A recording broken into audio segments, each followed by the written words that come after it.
बिस्मिल्लाहिर्रहमानिर्रहीम।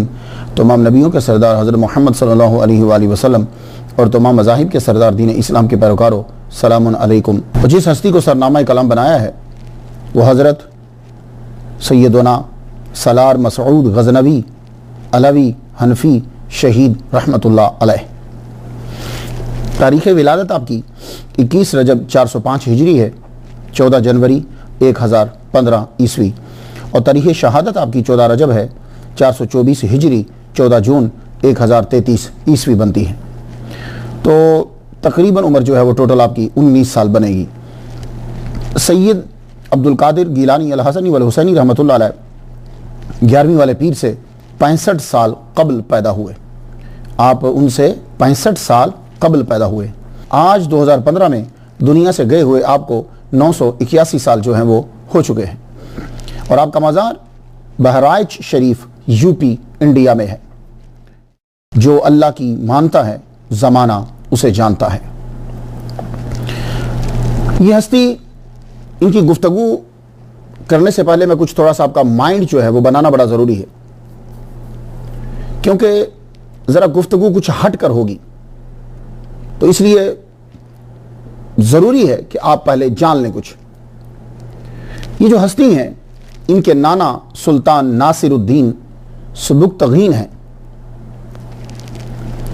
और आपके सगे मामू हैं हज़रत सुल्तान महमूद गज़नवी रहमतुल्लाह अलैह।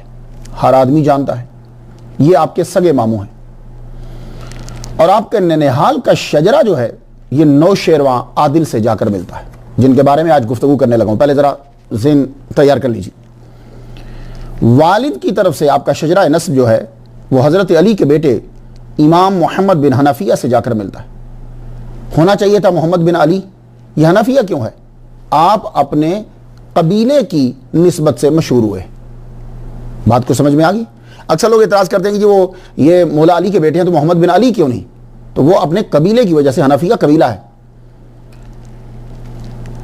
हिंदुस्तान के अंदर सलार मसूद गाजी रहमतुल्लाह अलैह, इनको हिंदू भी और मुसलमान दोनों बड़ी अकीदत की निगाह से देखते हैं, सियासतदान छोड़कर। ये जो हस्ती है इनके बारे में शाह आलम रहमतुल्लाह अलैह ने, मैं इन पे भी तकरीर कर चुका हूं। शाह आलम रहमतुल्लाह अलैह ने फरमाया कि अक्सर रूहानी मसाइल के लिए मैं ख्वाजा अजमेर रहमतुल्लाह अलैह की तरफ रजू करता था, उनकी रूह की तरफ रुजू करता था। तो आप मुझे हजरत सालार मसूद अलवी शहीद रहमतुल्लाह अलैह की तरफ इशारा फरमाते। तो फिर जब भी आप उनकी रूहानियत की तरफ मुतवज्जे होते तो कहते हैं कि मसाइल मेरे जो हैं वो हल हो जाते। तो शाह आलम रहमतुल्लाह अलैह के रूहानी मसाइल जो है वो मसूद अलवी गाजी रहमतुल्लाह अलैह की रूह की जानिब मुतवज्जे होने से हल होते थे। मैं बता लूं ना कि किस हस्ती के बारे में गुफ्तगू आज हमारी है। मखदूम शरफुद्दीन यहया मुनीरी रहमतुल्लाह अलैह से उनके एक मुरीद ने सवाल किया कि मसूद सलार मसूद गाजी रहमतुल्लाह अलैह, इनसे हिंदू और मुस्लिम दोनों प्यार करते। तो आपने बड़ा गजब का जवाब दिया। फरमाने लगे, देखो अपनी प्यारी शय जो थी, जान इंसान को अजीज होती है। अपनी जान बचाने के लिए इंसान कितने जतन करता है, कितने काम करता है। तो सलार मसूद गाजी रहमतुल्लाह अलैह ने अपनी जान अल्लाह ताला को दे दी, तो क्यों ना प्यार करें उनसे सब लोग। ये आपने जवाब दिया। तो फरमाने लगे कि अल्लाह ने उनको वो तसर्रुफ अता फरमाया है कि जब चाहें जहां चाहें अपने चाहने वालों को नवाजते। यह शरफुद्दीन यहया मुनीरी रहमतुल्लाह अलैह का जुमला है कि सलार मसूद गाजी रहमतुल्लाह अलैह जब चाहें जहां चाहें अपने चाहने वालों को नवाजते। अब पीर सैयद सुल्तान रहमतुल्लाह अलैह का मुशाहदा सुन लीजिए, ताकि बात जो है ना वो दलील के साथ साबित हो जाए। आपके मलफूजात में मरकूम है कि आपने बाबा फरीदुद्दीन गंज शक्कर रहमतुल्लाह अलैह के पोते शेख अलाउद्दीन रहमतुल्लाह अलैह के कहने पर 12 साल ख्वाजा कुतुबुद्दीन बख्तियार काकी रहमतुल्लाह अलैह के करीब जो कब्रिस्तान है वहां एक कब्र बनी हुई थी, वहां बैठकर आपने 12 साल गुजार दिए। लेकिन जिस मकाम पर आप जाना चाहते थे उस मकाम पर नहीं पहुंच पा रहे थे। यह मतलब नहीं कि आपको कुछ मिला नहीं है। अल्लाह ताला की इबादत तो आदमी एक लम्हा करे तो बहुत कुछ मिल जाता है।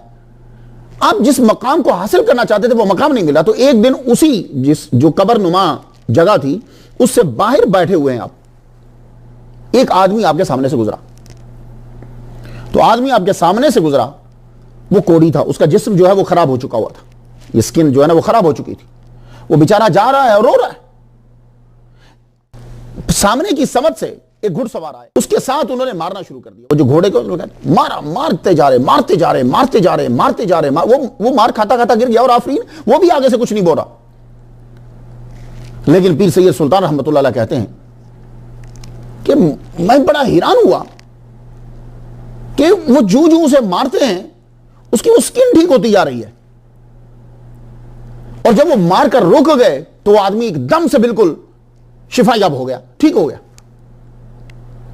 और जब वो जाने लगे तो मैं पीछे दौड़ा, वो घुड़सवार जब वो जाने लगे तो मैं पीछे दौड़ा। जब मैं पीछे दौड़ा तो मैंने कहा, हुजूर आप कौन हैं, बताते तो जाइए। तो फरमाने लगे, मुझे लोग सलार मसूद कहते हैं। हाय हाय, हर वली की विलायत की देग में रूहानियत का नमक मेरे हाथ से डलता है। अल्लाह अकबर जल्ला शान, क्या जुमला है ये। हर वली की विलायत की देग में नमक मेरे हाथ से डलता है। इसके बाद आप बहराज, ये जुमला जब सुनिए, वो तो बहराज की तरफ रवाना हो गए। तो फरमाते हैं कि 12 साल मैंने वहां जो गुजारे, उसके बाद फिर मैं वहां से उठा और आपकी खानकाह में पहुंचा, आपके दरबार पे पहुंचा, बहराज शरीफ में। वहां जाकर मैंने एक बहुत अरसा फिर मैंने कयाम किया, तो अल्लाह ताला ने मुझे उनके सदके से वो मकाम अता फरमा दिया जिस मकाम पे मैं जाना चाहता था। अब सुन लीजिए हजरत मीर सैयद अली कव्वाम रहमतुल्लाह अलैह का जुमला। आपने अपने खलीफा हजरत शाह मूसा रहमतुल्लाह अलैह को वसीयत फरमाई कि अल्लाह का कुर्ब हासिल करने के लिए सलार मसूद शहीद रहमतुल्लाह की रूहानियत की तरफ तवज्जो करो, इन्हें अपना इमाम जानो, औलिया कराम आपकी रूह से फैज पाते हैं। सुल्तान मोहम्मद तुगलक, नाम तो आपने सुना होगा इनका। इस बादशाह ने बांगर मियों से वापसी पर सरकार सलार मसूद गाजी के दरबार पर हाजिरी दी और खुदाम की नजर बोसा नजराना किया। सुल्तान फिरोज शाह तुगलक, इस बादशाह का बड़ा अरसा जो है वो बहराज शरीफ में गुजरा है, मुजावरी में, बल्कि सिर्फ ये नहीं कि मुजावरी में गुजरा, बहुत सी अमारात तमीर करवाई, हाता सैयद सलार, जंजीरी गेट, नाल दरवाजा, हजरत रजब सलार का मजार, महफिल खाना। अब इसकी अकीदत की वजह क्या थी? मसला ये कि ये सुल्तान फिरोज शाह तुगलक की अकीदत क्यों थी सलार मसूद गाजी रहमतुल्लाह अलैह से? हुआ ये कि सिंध ठट्टा के अंदर ये किले का मुहासरा किए हुए था, फतह नहीं हो रही थी, मुश्किल बड़ी थी। तो इसकी जोजा ने, उसके सामने किसी ने तस्करा किया, हजरत मसूद सलार गाजी रहमतुल्लाह अलैह का तस्करा किया, करामत बयान करी। तो उसी वक्त इसने अल्लाह ताला से अर्ज किया, अल्लाह ताला अगर तू मुझे फतह अता फरमाता है इस वली कामिल के सदके से, मैं इस वली कामिल के दरबार पर खुद भी जाके तेरे नाम पे तकसीम करूंगी और मैं अपने खामद को भी वहां भेजूंगी। ये इसे आप मन्नत कह लीजिए, जो कह लीजिए, कि यानी मैं तेरे नाम पर वहां जाके तकसीम करूंगी, वहां जो गरीब रहते हैं, और मैं खुद भी हाजिरी दूंगी और इन्हें भी भेजूंगी मुझे जब मौका मिलेगा। ये इसने जब मन्नत मान ली तो अल्लाह ताला ने क्या करम फरमाया, अल्लाह ताला ने करम किया कि 2 दिन बाद अल्लाह ताला ने फतह अता फरमा दी। काफी अरसा गुजरा, काफी अरसा जो है वो गुजरा। यहां मैं एक बात अर्ज करता जाऊं, कुछ लोग ये कहते हैं कि जी फलां के वसीले से जो है वो दुआ मांगी जाए, तो ये नहीं करना चाहिए, अल्लाह ताला तू कर दे। तो भाई देखिए, ये कोई इस्लाम के खिलाफ नहीं है। हुजूर सल्लल्लाहु अलैहि वसल्लम के वसीला से हुजूर की आमद से पहले लोग जो है वो फतह मांगा करते थे। वकानु मिन कब्लु यस्तफ्तिहूना अलल्लज़ीना कफरू, कुरान मजीद में है ना। अब ये आयत कोई नहीं पढ़ता, वकानु मिन कब्लु यस्तफ्तिहूना अलल्लज़ीना कफरू। हुजूर सल्लल्लाहु अलैहि वसल्लम के वसीले से माया, अल्लाह जो नबी आने वाला है उसके सदके से हमें फतह दे दे, तो अल्लाह फतह देता था। ये मुशरिकों को अल्लाह ताला ने फतह दे दी थी, किसके सदके से? हजरत मोहम्मद सल्लल्लाहु अलैहि वसल्लम की आमद से 55 दिन कबल ये खाना काबा जो बचा था, क्योंकि इन सारी हुजूर की पूरे खानदान ने गुलाम बन जाना था, तो वो भी तो हुजूर के सदके से हुआ। तो ये सदके से अल्लाह ताला करम फरमाता है। अब फिर देखिए, हजरत उमर रज़ी अल्लाह ताला अन्हु हुजूर सल्लल्लाहु अलैहि वसल्लम के चचा के सदके से दुआ मांगते थे बारिश के लिए। तो ये दुआ जो है वो, तो वसीला और सदका जो होता है इससे अल्लाह ताला करम फरमाते हैं। आप कुरान मजीद पढ़ लीजिए। अब देखिए, हजरत याकूब अलैहिस्सलाम की आंखों को अल्लाह ताला डायरेक्ट भी ठीक कर सकता था, आप दुआ करते तो डायरेक्ट ठीक हो जाते, लेकिन आपने अपना कुर्ता भेजा, उस कुर्ते के वसीले से जो है अल्लाह ताला ने शिफा अता फरमाई। तो ये सदका और वसीले से अल्लाह ताला करो। क्यों? ये नहीं है कि अल्लाह ताला मजबूर है। अब मसला ये होता है कि लोग एकदम से पीक पे पहुंच जाते हैं। अल्लाह इस बात पे मजबूर नहीं है कि कोई वसीला होगा तो वो शिफा देगा, लेकिन वो अपने बंदों के मकाम को और दर्जे को वाजे करने के लिए वसीले के जरिए से काम कर देता है ताकि मेरे बंदे की इज्जत बढ़ जाए। अब आप देख लीजिए कुरान मजीद के अंदर खुद उसने मेंशन किया है, इज़हाबू बेकमीसी हाजा फालकू अला वजह अबी यात बसीरा, मेरे अब्बा के चेहरे पे जाके डाल देना इज़हाबू बेकमीसी हाजा, ये मेरा जुब्बा, ये मेरी कमीज, ये मेरा शर्ट, ये जाके डाल दीजिए। तो इसी तरह हजरत अय्यूब अलैहिस्सलाम है, अल्लाह ताला वैसे भी तो शिफा देता है ना, अल्लाह ही तो शिफा देता है, लेकिन उरकुद बिरिजलिक हाजा मुख्तसलन बारिदुन व शराब, आप अपनी एड़ी लगाओ और वहां से पानी निकलेगा, उसे पी लीजिएगा। मैं उस जगह पे गया, उस पानी से मैंने वुजू किया, पानी मैंने वो पिया, उरकुद बिरिजलिक हाजा मुख्तसलन बारिदुन व शराब। तो अल्लाह वैसे भी तो शिफा दे सकता है, एड़ी लगवाकर पानी निकलवाकर पिलाकर, फिर क्यों शिफा दे रहा? तो ये एक बात याद रखिए प्लीज कि अल्लाह ताला जो है वो अपने बंदों, ये कोई नाउज़बिल्लाह बुत नहीं है, मुशरिक नहीं है। आप इन लोगों से दुश्मनी क्यों कर रहे हो? बुतों से दोस्ती कर रहे हो और उसके दोस्तों से दुश्मनी कर रहे हो, ये क्या किस किस्म का इस्लाम है? तो जब सुल्तान फिरोज शाह तुगलक की जोजा ने यह कहा कि अल्लाह इनके सदके से तू शिफा फतह दे दे, मैं हाजिरी दूंगी और वहां के मस्कीनों को तेरे नाम पे खिलाऊंगी, सवाब उसका जो है वो इनको, तो अल्लाह ताला ने शिफा 2 दिन के बाद दे दी। तो काफी अरसा उसके बाद गुजर गया। आपको पता है जब हम मुश्किल में होते हैं तो हम एक चीज तस्लीम कर लेते हैं कि हम ऐसा करेंगे, बाद में हम भूल जाते हैं। तो सलार मसूद गाजी रहमतुल्लाह अलैह खुद सुल्तान फिरोज शाह तुगलक की ख्वाब में आए। ख्वाब में जब आते हैं तो आपने उसके चेहरे पर हाथ फेरा और हाथ फेरने के बाद कहने लगे कुछ आगे का भी कर लो, बुढ़ापा आ रहा है। तो अब वो हाजिरी के लिए वहां पहुंचा। तो सुल्तान फिरोज शाह तुगलक ने जो मुजावरी इख्तियार की थी वो इस वजह से, वहां जो इतनी तमीरात उसने की। अब एक और मिसाल तो सुनते जाइए, गुफ्तगू आगे बढ़ाने से पहले मैं चाहता हूं कि ताकि एक जहन जो है वो बन जाए, क्योंकि काफी एतराजात आपके माइंड के अंदर उठेंगे। तो मैं ये चाहता हूं कि पहले एक जमीन, हर चीज के लिए मकान बनाने के लिए फाउंडेशन की जरूरत होती है, इसी तरह लेक्चर भी जो है वो एक इमारत होती है। मुफ्ती शाबान अली नईमी बलरामपुरी आप फरमाते हैं 1992 में, ये 1992 का वाक़या, 1992 का वाक़या है। कहते हैं कि मेरी बेटी मोहम्मद उर्फ खालिदा रिफात उम्र 5 साल और बेटे मोहम्मद सईद, ये दोनों छत पर खेल रहे थे, मेरे सामने खेल रहे थे, खेलते खेलते गिर गए। छत से ये जब गिरे तो सईद तो ठीक हो गया, 15-20 दिन लगे, उसे अल्लाह ने शिफा दे दी, मगर मेरी बच्ची को रोग लग गया, क्योंकि वो जब गिरी तो उसके सर पर चोट आई। वो रोग क्या लग गया कि वो खेलते खेलते गिर जाती और गिरते ही बेहोश हो जाती, बड़ी देर के बाद उसे होश आता। मैं बहुत परेशान रहने लगा कि डॉक्टर से भी ठीक नहीं हो पा रहे, दवाई से भी नहीं। तो किसी ने सलार मसूद गाजी रहमतुल्लाह अलैह का तज़किरा मेरे सामने किया, तो मैंने फिर अल्लाह ताला की बारगाह में अर्ज की, क्या अल्लाह पाक, मैं वहां फातिहा पढ़ूंगा जाके, मैं हाजिरी दूंगा, उनके सदके से अल्लाह पाक मुझे शिफा अता फरमा दे। तो ये बात याद रखिएगा, शिफा अल्लाह ही देता है। अब वो बीच में गोली हो, वली कामिल हो, पानी हो, कमीज हो, दुआबे दहन हो, शर्ट हो, जो भी हो, अगर कोई आदमी दवाई खा रहा है वहां वो एतराज नहीं कर रहा, तो मुझे ये नहीं समझ आती कि वो वली कामिल की वजह से क्यों एतराज कर रहा है। तो अगर सर दर्द की एडविल ले रहे हैं आप, टेनॉल ले रहे हैं आप, दवाई खा रहे हैं आप, तो दवाई वसीला बनी। तो एक आदमी को अगर अल्लाह पाक जो है वो शिफा दे रहा है, तो अब दवाई की जगह पे वो आदमी, वो अल्लाह का वली, वो अल्लाह का दोस्त है, वो महबूब है, उसने जान दी है, वो बीच में आ रहा है, दवाई हट गई है, वो आ गया, तो बात तो एक ही है ना। तो बड़ी ताज्जुब की बात है कि दवाई पर हमारा मुकम्मल यकीन है, वहां शिरक नहीं हो रहा, और अगर एक आदमी बीच में आता है जो अल्लाह का बंदा है, तो हम कहते हैं कि अल्लाह ताला इसके जरिए से शिफा अता फरमा दे। और क्योंकि अल्लाह ताला ने उनसे वादा किया है कि इन सालानी लाउतियन्नाहु, अगर ये मुझसे सवाल करेंगे मैं जवाब जरूर बर जरूर दूंगा।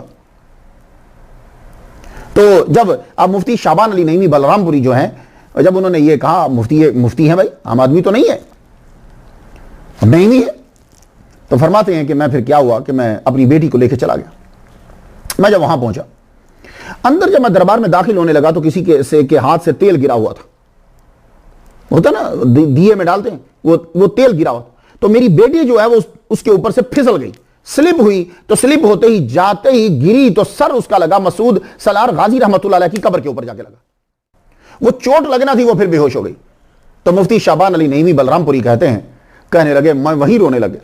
मैंने कहा देखा आपने, बस ये इसी तरह गिरती है, गिर जाती है तो बेहोश हो जाती, आप अल्लाह से दुआ करो ना कि अल्लाह ताला मेरी बेटी को शिफा अता फरमा। तो अब अल्लाह ताला क्या करता है कि अल्लाह ताला उस बंदे के मकाम को बढ़ाना चाहता है। ये बुतों के मकाम को नहीं बढ़ाता, वो अल्लाह ताला अपने नेक बंदों के मकाम को बढ़ाता है। तो अल्लाह ताला ने आपकी दुआ को जो है वो कबूल किया, बच्ची जो है वो होश में आई। तो मुफ्ती शाबान अली नईमी फरमाते हैं कि ये इसके बाद फिर मेरी बेटी कभी गिरी नहीं खेलते खेलते और ना कभी बेहोश हुई। अल्लाह अकबर जल्ला शान।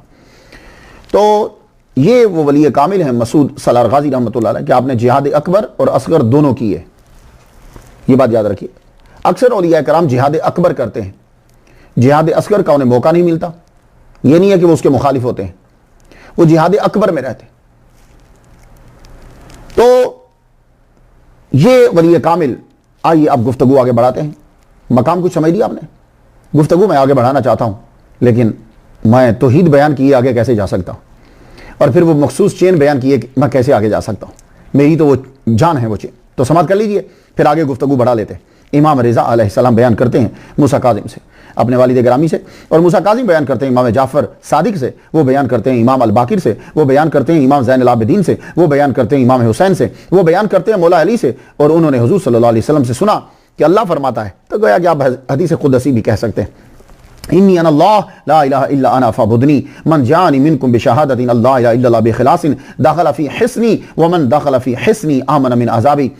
मैं अल्लाह पाक, चूंकि हदीस कुदसी है ना, तो रावी मोहम्मद मुस्तफ़ा सल्लल्लाहु अलैहि वसल्लम है कि मैं, मेरे सिवा कोई मबूद नहीं और मेरी ही पूजा करो।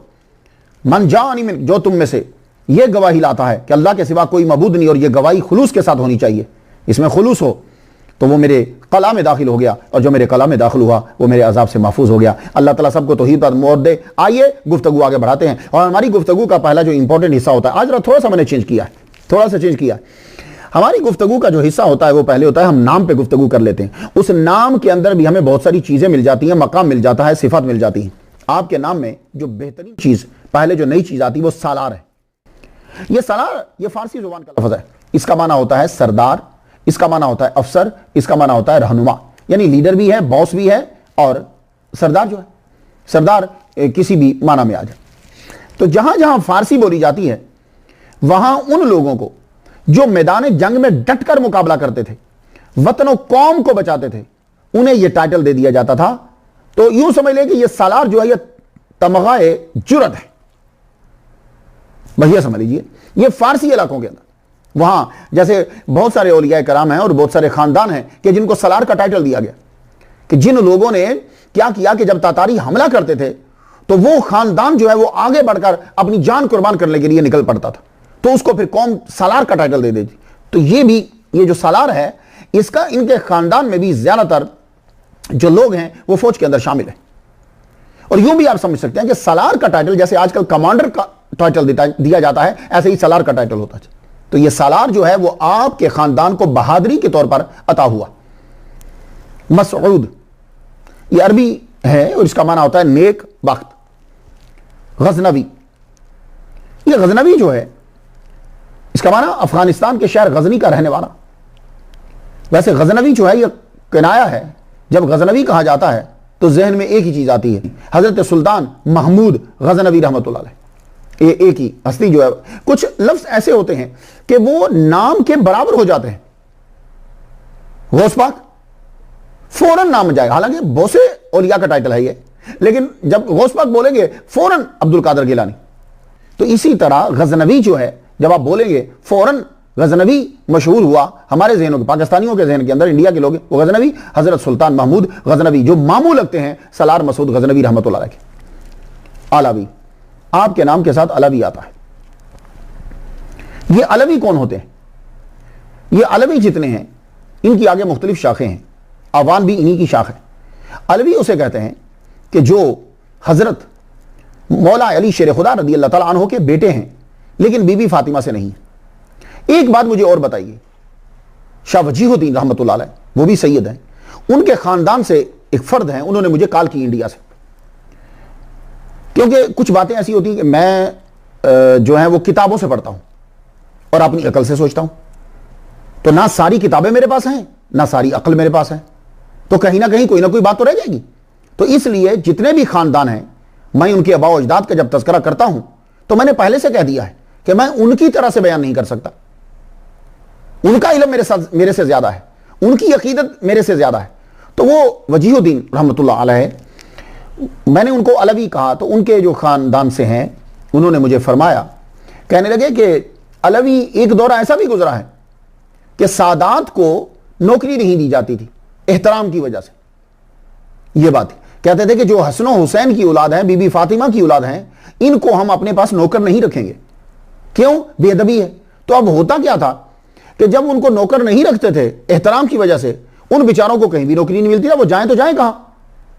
तो फिर वो खुद को कह देते थे हम अलवी हैं, कि बीबी फातिमा की औलाद से नहीं है, मौला अली की औलाद से। तो ये भी एक दौर गुजरा है।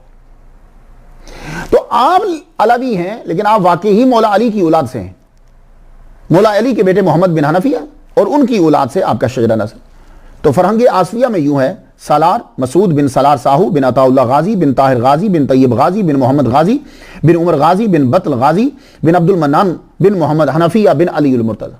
ये मैंने फरहंग आसफिया से, वो भी एक सैयद साहब की लिखी हुई बड़ी टॉप की लुगत की किताब है। तो सलार मसूद गाजी रहमतुल्लाह अलैह मौला अली की औलाद से हैं। बात को समझ में आ गई? अब आ जाइए, उनके नाम के साथ गाजी लगता है, उनके नाम के साथ शहीद भी लगता है। बहुत पुरानी बात है। मैं लाहौर से अपने घर से तकरीर करने के लिए जाता था, गाड़ी में मैं बैठा तो एक साहब ने पीछे से आवाज दी, भाई ये कैसे हो सकता है कि गाजी इल्म दीन शहीद, गाजी भी है और शहीद भी है, गाजी भी है और शहीद है। तो सेम चीज जो है वो यहां आ रही है। सलार मसूद गाजी शहीद रहमतुल्लाह अलैह, गाजी भी है और शहीद है। ये गाजी कौन होता है? तो गाजी की जमा गुजात आती है, गुजात। ये गजा से बना है। गजवा, गजवा का नाम सुना होगा, गजवा। तो गजवा क्या होता है? वैसे तो डेफिनेशन गजवा की तो ये है, जिस जंग के अंदर हुजूर सल्लल्लाहु अलैहि वसल्लम बनफ्से नफीस शामिल हों, खुद आप मौजूद हों, जैसे बद्र है, उहुद है, इसे गजवा कहते हैं। क्यों? हुजूर जाहिरी तौर पर वहां मौजूद है, लेकिन गजवा का माना जंग होता है। तो अब जो गजवा से कामयाब पलटा, दीन को फैलाने के लिए गया था और कामयाब पलटा, भागा नहीं, कामयाब पलटा, जिंदा वापिस आया, उसे कहते हैं गाजी। और जिसने अपनी जान कुर्बान कर दी, कामयाब वो भी पलटा, लेकिन उसे कहते हैं शहीद। तो गाजी और शहीद दोनों एक साथ हैं। तो गाजी हैं तो फिर शहीद कैसे? शहीद हैं तो फिर गाजी कैसे? तो गाजी जो होता है यह पहला है, शहीद जो है यह आखिरी मर्तबा है। मेरी बात आप समझ रहे हैं? तो ऐसा नहीं है कि जो शहीद होगा, जिसके पास आखिरी मर्तबा होगा, जिसने एमए किया वो मैट्रिक नहीं है। वो मैट्रिक का नॉलेज भी रखता है जिसके पास एमए का नॉलेज है। तो सादा लफ्जों में मैं ये बता दूं कि जो गाजी उसे कहते हैं जो मैदान से वापस आ जाए, और शहीद उसे कहते हैं कि जो जिहाद में जान दे दे, अल्लाह के नाम पे कुछ जान कुर्बान कर दे। अब आपको गाजी किस तरह कहते हैं? मुल्तान में हमला हुआ आपके ऊपर, आप कामयाब लौटे। सिंध में आप पर हमला हुआ, वार जंग हुई, आप कामयाब लौटे। सोमनाथ में जंग लड़ी गई, आप कामयाब लौटे। दिल्ली में मार्का हुआ, आप कामयाब लौटे। तो अब इन मार्कों से, जब इन जंगों से आप कामयाब लौटे, तो आपका टाइटल हो गया गाजी। और शहीद इसलिए लिखा जाता है कि आखिरी हमला 21 राजाओं ने मिलकर आप पर किया और बहराइच में आप शहीद हो गए, इसलिए आपको शहीद कहा जाता है। बात कुछ समझ में आ जाएगी? आप अगर जी ये गाजी हैं तो शहीद कैसे? शहीद हैं तो गाजी नहीं। गाजी लौटे कई हमलों से और आखिरी में जाके शहीद हो गए। और गाजी आपके नाम के साथ एक और वजह भी है कि आपके नाम के साथ गाजी क्यों लगता है, उसकी वो वजह भी मैं आपको बता देता हूं। वो वजह यह है कि जब आप इनका शजरा पढ़ेंगे तो आपको हर नाम के साथ जो है वो गाजी का टाइटल मिल रहा है। अब इसकी कई वजूहात हो सकती हैं। यह भी हो सकता है कि आपके खानदान का हर फर्द मैदान में लड़ा और वापस आया, एक।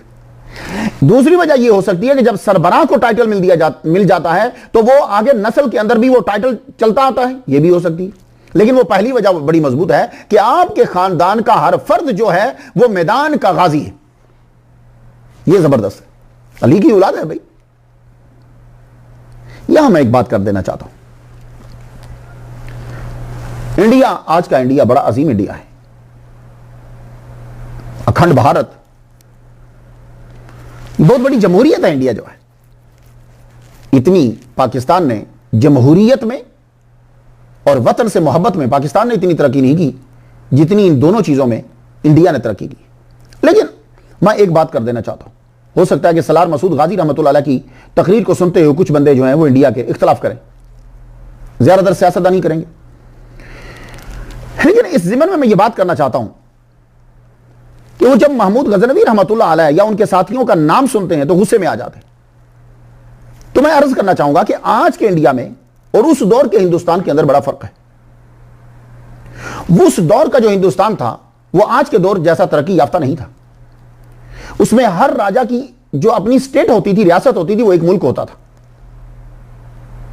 तो इसलिए उस दौर के मामलात को लेकर आज के दौर के ऊपर लागू करना यह एक अजीब सा हो जाएगा, यह नुकसान देगा। मैं इतनी अथॉरिटी तो नहीं रखता कि मैं सियासत के ऊपर गुफ्तगू करूं, लेकिन मैं यह बताना चाहता हूं, इसको सब लोग तस्लीम करेंगे कि आज के हिंदुस्तान में, आज का तरक्की याफ्ता दुनिया की बहुत बड़ी जमहूरियत, और अगर ये इसलिए एतराज करें किसी बंदे के ऊपर कि फलां ने हमारे ऊपर हमला किया है, तो फिर तो इंडिया के ऊपर कई लोगों ने हमला किया है, बल्कि हमले पे हमले होते रहे। खुद राजाओं ने एक दूसरे राजा के ऊपर हमला किया है। अंग्रेज दौर के अंदर देख लीजिए, अंग्रेजों ने जब हमला किया तो कई रियासतों ने अंग्रेजों का साथ देकर दूसरों पर, राज्यों पर हमला किया। तो क्या उसके अंदर हिंदू लोग नहीं मरे? उसके अंदर भी हिंदू लोग मरे। तो आज की जो अजीम जमहूरियत है हिंदुस्तान, इंडिया जो है, वो पुराने दौर में ऐसा नहीं था। पुराने दौर में जो राजा है वो एक मुल्क है, अब उसकी मर्जी है कि वो दूसरे से इल्हाक करे ना करे। लेकिन आज की जो जमहूरियत है उसका और है। तो आज की जमहूरियत को लेकर उस दौर में अगर आप वापस चले जाएं, वो जब राजाओं की हुकूमत होती थी, तो ये बड़ा मसला बन जाएगा। इसलिए कि हिंदुस्तान के अंदर मुसलमान और सारी कौमें बड़ी इकट्ठी होकर रह रही हैं। तो सुल्तान महमूद गजनवी रहमतुल्लाह अलैह ने जो इंडिया पर हमला किया है, मैं एक गुजारिश कर देना चाहूंगा, तारीख क्या कहती है या आम लोग क्या कहते हैं, मैं असल चीज आपको बता देना चाहता हूं कि सुल्तान महमूद गजनवी रहमतुल्लाह अलैह ने इंडिया पर पहले हमला नहीं किया ना, उन्होंने पहले हमला नहीं किया। उनके जो वालिद गिरामी, जो नाना है सलार मसूद गजनवी रहमतुल्लाह अलैह के, गाजी रहमतुल्लाह अलैह के जो नाना है, उनके ऊपर सबसे पहले इंडिया के राजा जयपाल ने जाकर 984 में गजनी पर जाकर हमला किया है। यह बात याद रखिए। हां, सुल्तान सुबुक्तगीन जो हैं, जो सुल्तान महमूद गजनवी के अब्बा हैं, उन पर जाकर राजा जयपाल ने 984 में जाके हिस्ट्री पढ़ लीजिए, यह पहला हमला किया। और जब यह हमला किया तो उस वक्त हालत क्या थी? हालत यह थी कि सुल्तान महमूद गजनवी रहमतुल्लाह के अब्बा जो हैं वो बुखारा में फंसे हुए थे और बेटे को घेर रखा था डाकुओं ने और बागियों ने नेशापुर के अंदर। तो यानी बेटा सुल्तान महमूद गजनवी नेशापुर में फंसे हुए हैं और बुखारा में उनके अब्बा फंसे हुए हैं, और यहां से इंडिया से राजा जयपाल ने हुकूमत हमला कर दिया गजनी में जाकर। अब उनको बुखारा छोड़कर, वो जंग छोड़कर वापस पलटना पड़ा अपनी सल्तनत को बचाने के लिए। यह पहला हमला है। अब आप बता दीजिए, फैसला आपके हाथ छोड़ता हूं मैं।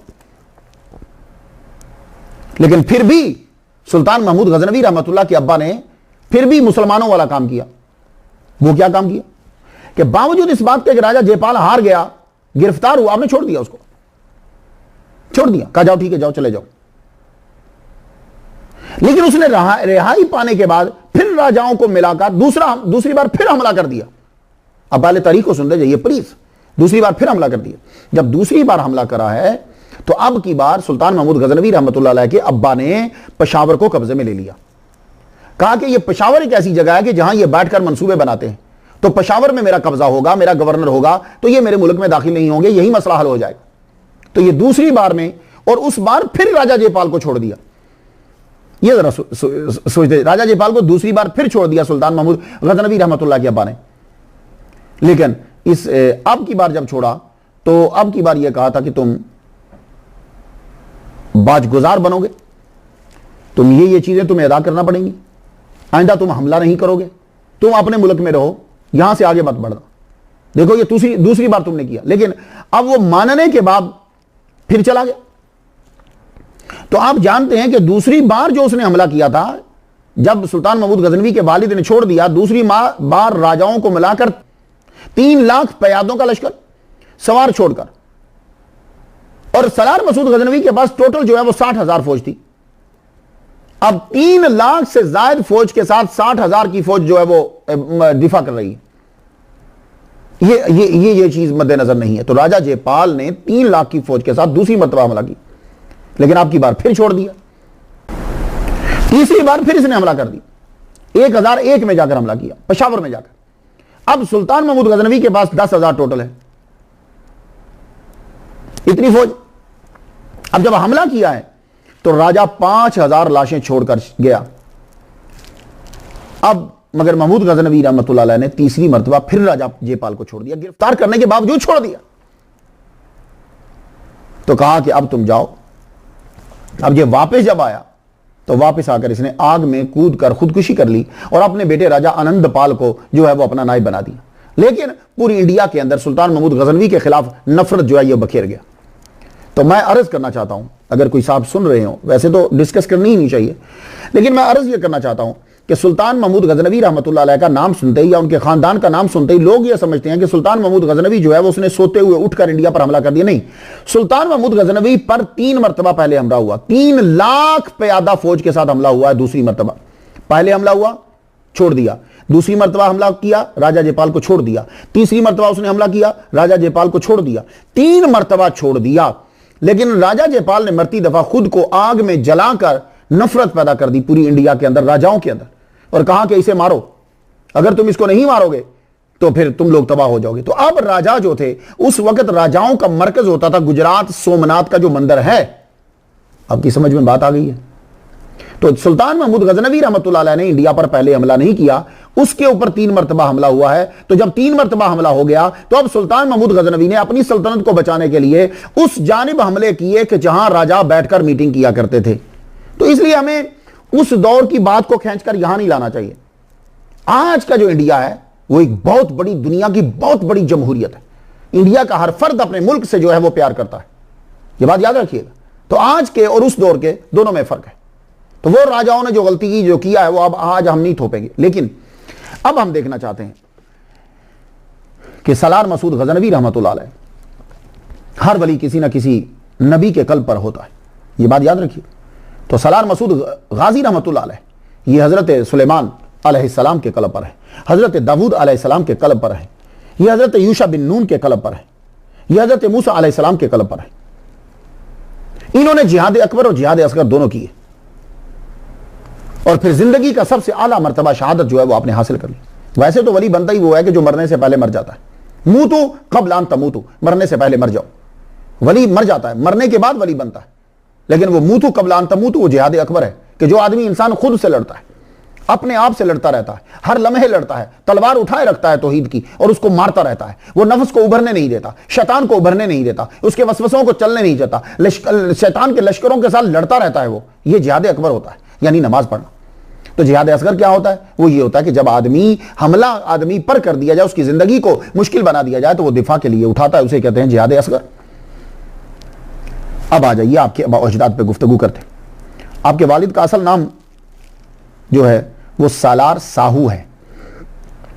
ये सालार मैं आपको बता चुका हूं, और मुझे ये लगता है कि आपके वालिद गिरामी का नाम, असल नाम सालार ही है, कि ये टाइटल ही आपका असल नाम बन गया। ये साहू जो है ये बाद में लगा होगा जब आप इंडिया में आए होंगे। ये इंडिया में, क्योंकि साहू जो है ये हिंदी जुबान का लफ्ज है, और साहू ये इसका हिंदी लफ्ज जो है इसका माना होता है खैर खा, दोस्त। तो सालार मसूद गाजी रहमतुल्लाह अलैह के अब्बा की सखावत जब लोगों ने देखी तो आपको साहू का नाम दिया। जब आपकी खैरखाई देखी लोगों के साथ तो आपको साहू का टाइटल दे दिया। तो मशहूर हो गया किताबों के अंदर सालार साहू रहमतुल्लाह अलैह। ये आपके वालिद गिरामी है। तो सालार साहू गजनवी रहमतुल्लाह अलैह, आप अपनी बात बहादुरी की वजह से मशहूर हुए। तुर्क थे आप लोग, आपका खानदान तुर्की। तो आपकी रसाई हो गई सुल्तान महमूद गजनवी रहमतुल्लाह के दरबार तक, और आपकी बहादुरी मशहूर हुई। आपको बहुत बड़ा आला ओहदा दिया गया। आपकी पारसाई को देखकर सुल्तान महमूद गजनवी रहमतुल्लाह अलैह ने अपनी बहन सतरे मुअल्ला का निकाह जो है वो इनके साथ कर दिया। तो सतरे मुअल्ला का निकाह जब इनके साथ कर दिया, ये सितर नहीं है, ये सीन के ऊपर जबर है, सतरे मुअल्ला का निकाह जो है वो इनके साथ जब कर दिया, अब दरबार में बैठने लगे। जाहिर है सुल्तान महमूद गजनवी रहमतुल्लाह के रिश्तेदार हैं, दरबार में बैठने लगे। तो एक दिन दरबार लगा हुआ है, 4 आदमी हाजिर हुए। 4 आदमी आकर कहने लगे, बड़ी ऐसे जैसे कि वो तेज रफ्तारी के साथ आए कि बगैर रास्ते में कयाम किए सफर करते रहे। आते ही कहने लगे कि हम अजमेर से आए, आपके गवर्नर मुजफ्फर खान जो है उसको राय सोमकरन ने घेर लिया है, तो आपसे मदद चाहिए। आपने कहा अच्छा। तो अजमेर के अंदर आपका गवर्नर है, उस गवर्नर को घेर लिया राय सोमकरन ने, तो क्या कहती है सियासत और क्या कहता है ला? हिफाजत करनी चाहिए। देखिए, मैं आज के इंडिया में रहते हुए आप गुफ्तगू मत कीजिए, उस दौर में चलिए जब 1001 है। आज क्या जा रही है? आज 2015 है, तो मैं 1001 में जाकर गुफ्तगू कीजिएगा। आज का एक अजीम इंडिया है, अजीम जमहूरियत है, तब अजीम जमहूरियत नहीं थी। तो मुजफ्फर खान का जो आपका गवर्नर है उसको राय सोमकरन ने घेर लिया। जब घेर लिया तो आगे जरा समाप्त कीजिए। मौलाना हजरत अल्लामा मोहम्मद अताउल मुस्तफ़ा हबीबी कादरी ने जून 2004 में बहुत जबरदस्त जो है वो किताब लिखी है, शायद ही कम ही इसका गाजी नंबर हो, किसी और ने लिखा हो। आपने बड़ा जबरदस्त लिखा है, इलाहाबाद से छपवाया इन्होंने, जबरदस्त है ये, स्कॉलर भी हैं, राइटर भी गजब के हैं। ये लिखते हैं कि उस वक्त महमूद गजनवी रहमतुल्लाह अलैह ने अपने बहनोई हजरत सलार साहू रहमतुल्लाह को 7,000 का लश्कर देकर रवाना कर दिया अजमेर की तरफ कि जाओ जाकर गवर्नर की हिफाजत करो, उसकी मदद करो। तो आप उस वक्त जो राउट होता था ना, जिसको रूट को आप कहते हैं, राउट जो होता था वो ये होता था कि ये पेशावर से जब आते थे ना तो ये लाहौर क्रॉस करते मुल्तान, मुल्तान सिंध ठट्टा, फिर उसके बाद एंटर होते थे। तो आप मुल्तान आए, ठट्टा के रास्ते से अजमेर पहुंचे। ऐसा हमला किया कि राय भेरों और राय सोमकरन भाग निकले। तो आप फिर वापस गजनी नहीं गए। सलार मसूद के अब्बा जो हैं वो सलार साहू रहमतुल्लाह अलैह, ये गजनी दोबारा नहीं गए, आपने अजमेर में ही कयाम कर दिया और अजमेर में रहकर आप तबलीग करने लगे। उस दौर के अंदर जो भी कोई भी आता था, सिर्फ मुबल्लिग ही नहीं, जो भी इस साइड से आता था, मावराउ नहर से आता था या अरब से आता था, और उसकी वो एक मुबल्लिग होता था, खा वो ताजिर हो, खा वो मुबल्लिग ही हो या वो हाकिम हो। उसका मकसद ये होता था कि इस्लाम की सच्चाई जो है वो इन लोगों तक पहुंच जाए, वो इसी मकसद के लिए यहां आया करते। तो हजरत सलार साहू रहमतुल्लाह अलैह फिर दोबारा गजनी नहीं गए, आपने अजमेर को ही अपना मकाम बना लिया। अल्लाह अकबर जल्ल, अजमेर को ही अपना ठिकाना बना लिया।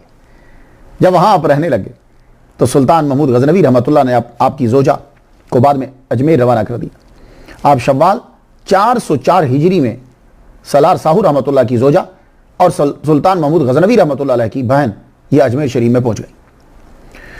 21 रजब 405 हिजरी को अजमेर के अंदर हजरत सालार मसूद गाजी रहमतुल्लाह अलैह की विलादत हुई। ये विलादत का होना है कि ये इतला जो है वो गजनी के अंदर भी पहुंचाई। महमूद गजनवी को जब मालूम हुआ कि मेरा भांजा पैदा हुआ है, 9 दस्तरखान मिठाई के जो है वो तकसीम किए गए दरबार के अंदर। बहुत से तहाइफ जो है वो अजमेर की तरफ भेजे गए, गरीबों में बहुत से तहाइफ बांटे गए। ये ना सिर्फ गजनी में हुआ बल्कि सलार मसूद गाजी रहमतुल्लाह अलैह की विलादत के मौके पर अजमेर के अंदर भी ऐसा ही हुआ। अजब बांटा गया। अल्लाह अकबर जल्ल शाह। बच्चे ने तलवारों और शाहसवारों के साथ परवरिश पाई। हजरत सुल्तान महमूद गजनवी रहमतुल्लाह अलैह का फिर एक दिन लेटर आता है, खत पहुंचा अपने बहनोई को कि आप राजा कन्नौज को समझाएं। ये डबल एन भी आता है लेकिन आम प्रोनाउंसिएशन एक ही एन बोल जाते हैं, नून, कन्नौज।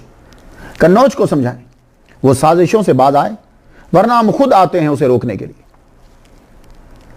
उसको छोटों की बात जो है वो समझ में नहीं आई, तो महमूद गजनवी फिर खुद तशरीफ लाए। सलार मसूद गाजी के वालिद और गवर्नर मुजफ्फर खान को साथ लिया और कन्नौज के किले को सर कर लिया।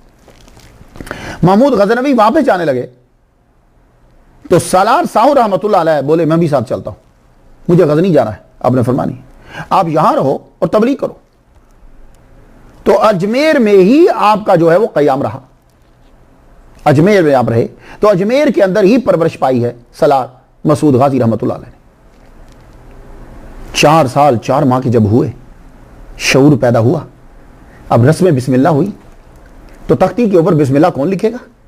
तो भाई तख्ती पे बिस्मिल्लाह लिखने के लिए आपके अपने लश्कर के अंदर ही एक जबरदस्त सैयदजादे बीबी फातिमा की औलाद के, माकूल और मनकूल और अस्करी कुव्वत के भी माहिर है इल्म के, हजरत सैयद इब्राहिम रहमतुल्लाह अलैह, जिनका ओहदा क्या है, 12,000 ही है अकबर बादशाह की लैंग्वेज के अंदर, क्योंकि मुगलों ने ओहदे यूं बांटा करते थे, 12,000, 10,000, 5,000, ये अंडर में ये ओहदे दिया करते।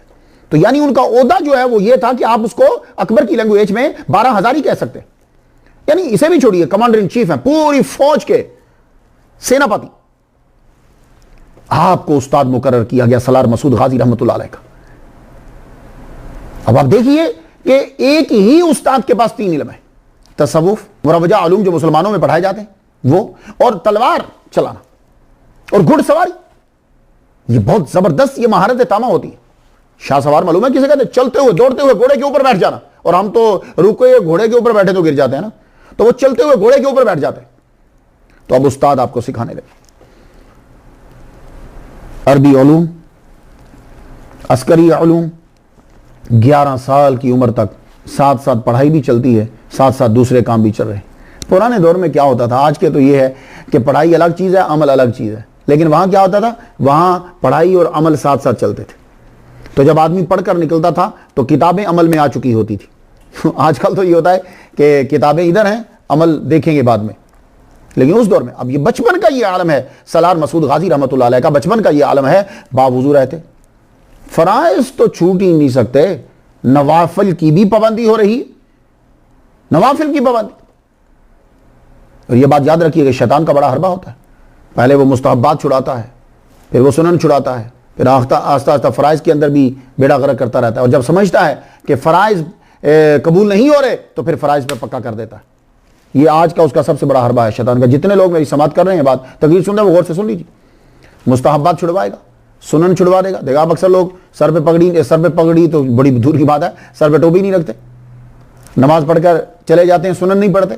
मिलाद शरीफ के ऊपर हदीस मांगेंगे और ये सुनन के ऊपर इतनी पुख्ता हदीसें हैं, बुखारी में, मिशकात में, तिरमिज़ी में, नसाई में, इब्न माजा में, कोई तस्लीम नहीं करेंगे। तो ये क्या है कि शैतान ने सुनन छुड़वा दी, पहले मुस्तहब्बात छुड़ाए, फिर सुनन छुड़ाई। अब क्या है, वो फ़राइज़ भी इस तरह से अदा किए जाते हैं कि वो कबूल नहीं होते। तो एक चीज़ कबूल ही नहीं होती तो शैतान कहता है जाओ पढ़ो या ना पढ़ो, मुझे इससे क्या है, बल्कि जिनकी नहीं होती उन पर जोर देता लो पढ़ो तुम, क्यों, कबूल ही नहीं होगी। तो इसलिए मुस्तहब्बात और सुनन हमारे बुजुर्गान दीन हर चीज पर अमल करवाते थे। तो सलार मसूद गाजी रहमतुल्लाह अलैह को सुनने वालों सुनो, आप बावजू रहते थे। ये स्टोरीज इतनी, मैं 12-12, 14-14 दिन जो स्टडी करता हूं, इसलिए नहीं करता कि मैं आपको स्टोरी सुना दूं। मेरा मकसद सिर्फ ये होता है कि आप उनके मानने वाले हो तो ये जानो कि वो ये भी करते थे, हमें भी इसी तरह करना है। अब कितने लोग जाते हैं सलार मसूद गाजी रहमतुल्लाह के दरबार पर, तो कितने वो खुश होंगे अगर आप भी बावजू रहे हर वक्त। कितने खुश होंगे सलार मसूद गाजी अपने चाहने वालों से अगर वो फराइज की पाबंदी करें, अगर वो नवाफिल की पाबंदी करें। नवाफिल में तहज्जुद है, इशराक है, चाश्त है। सलार मसूद गाजी रहमतुल्लाह खुश होंगे, वाह भाई मेरा चाहने वाला आया, ये मेरी बातों पे अमल कर रहा। असल चीज ये फराइज और दीवान में भी अपने वालिद गिरामी के साथ बैठते। तो चूंकि आप सुल्तान महमूद गजनवी के भांजे हैं तो अपने फौज वाले तो जानते ही हैं, दूसरे लोग भी जानते हैं। हजरत सलार साहू रहमतुल्लाह अलैह को सुल्तान महमूद गजनवी रहमतुल्लाह का खत मौसूल हुआ कि कला काहेलर के अंदर गवर्नर की जाकर मदद कीजिए, आधी फौज कन्नौज में छोड़िए और आधी साथ ले जाइए और शर पसंदों का जाके कला कमा कीजिए। मोहम्मद अताउल मुस्तफा हबीबी कादरी ने लिखा कि आप काहेलर से फिर रवाना हुए, आधी फौज आपने यहां छोड़ी, आधी फौज लेकर जब आप रवाना हुए तो आपकी फौज अभी पहुंची नहीं है कि शरपसंद वहां से भाग गए।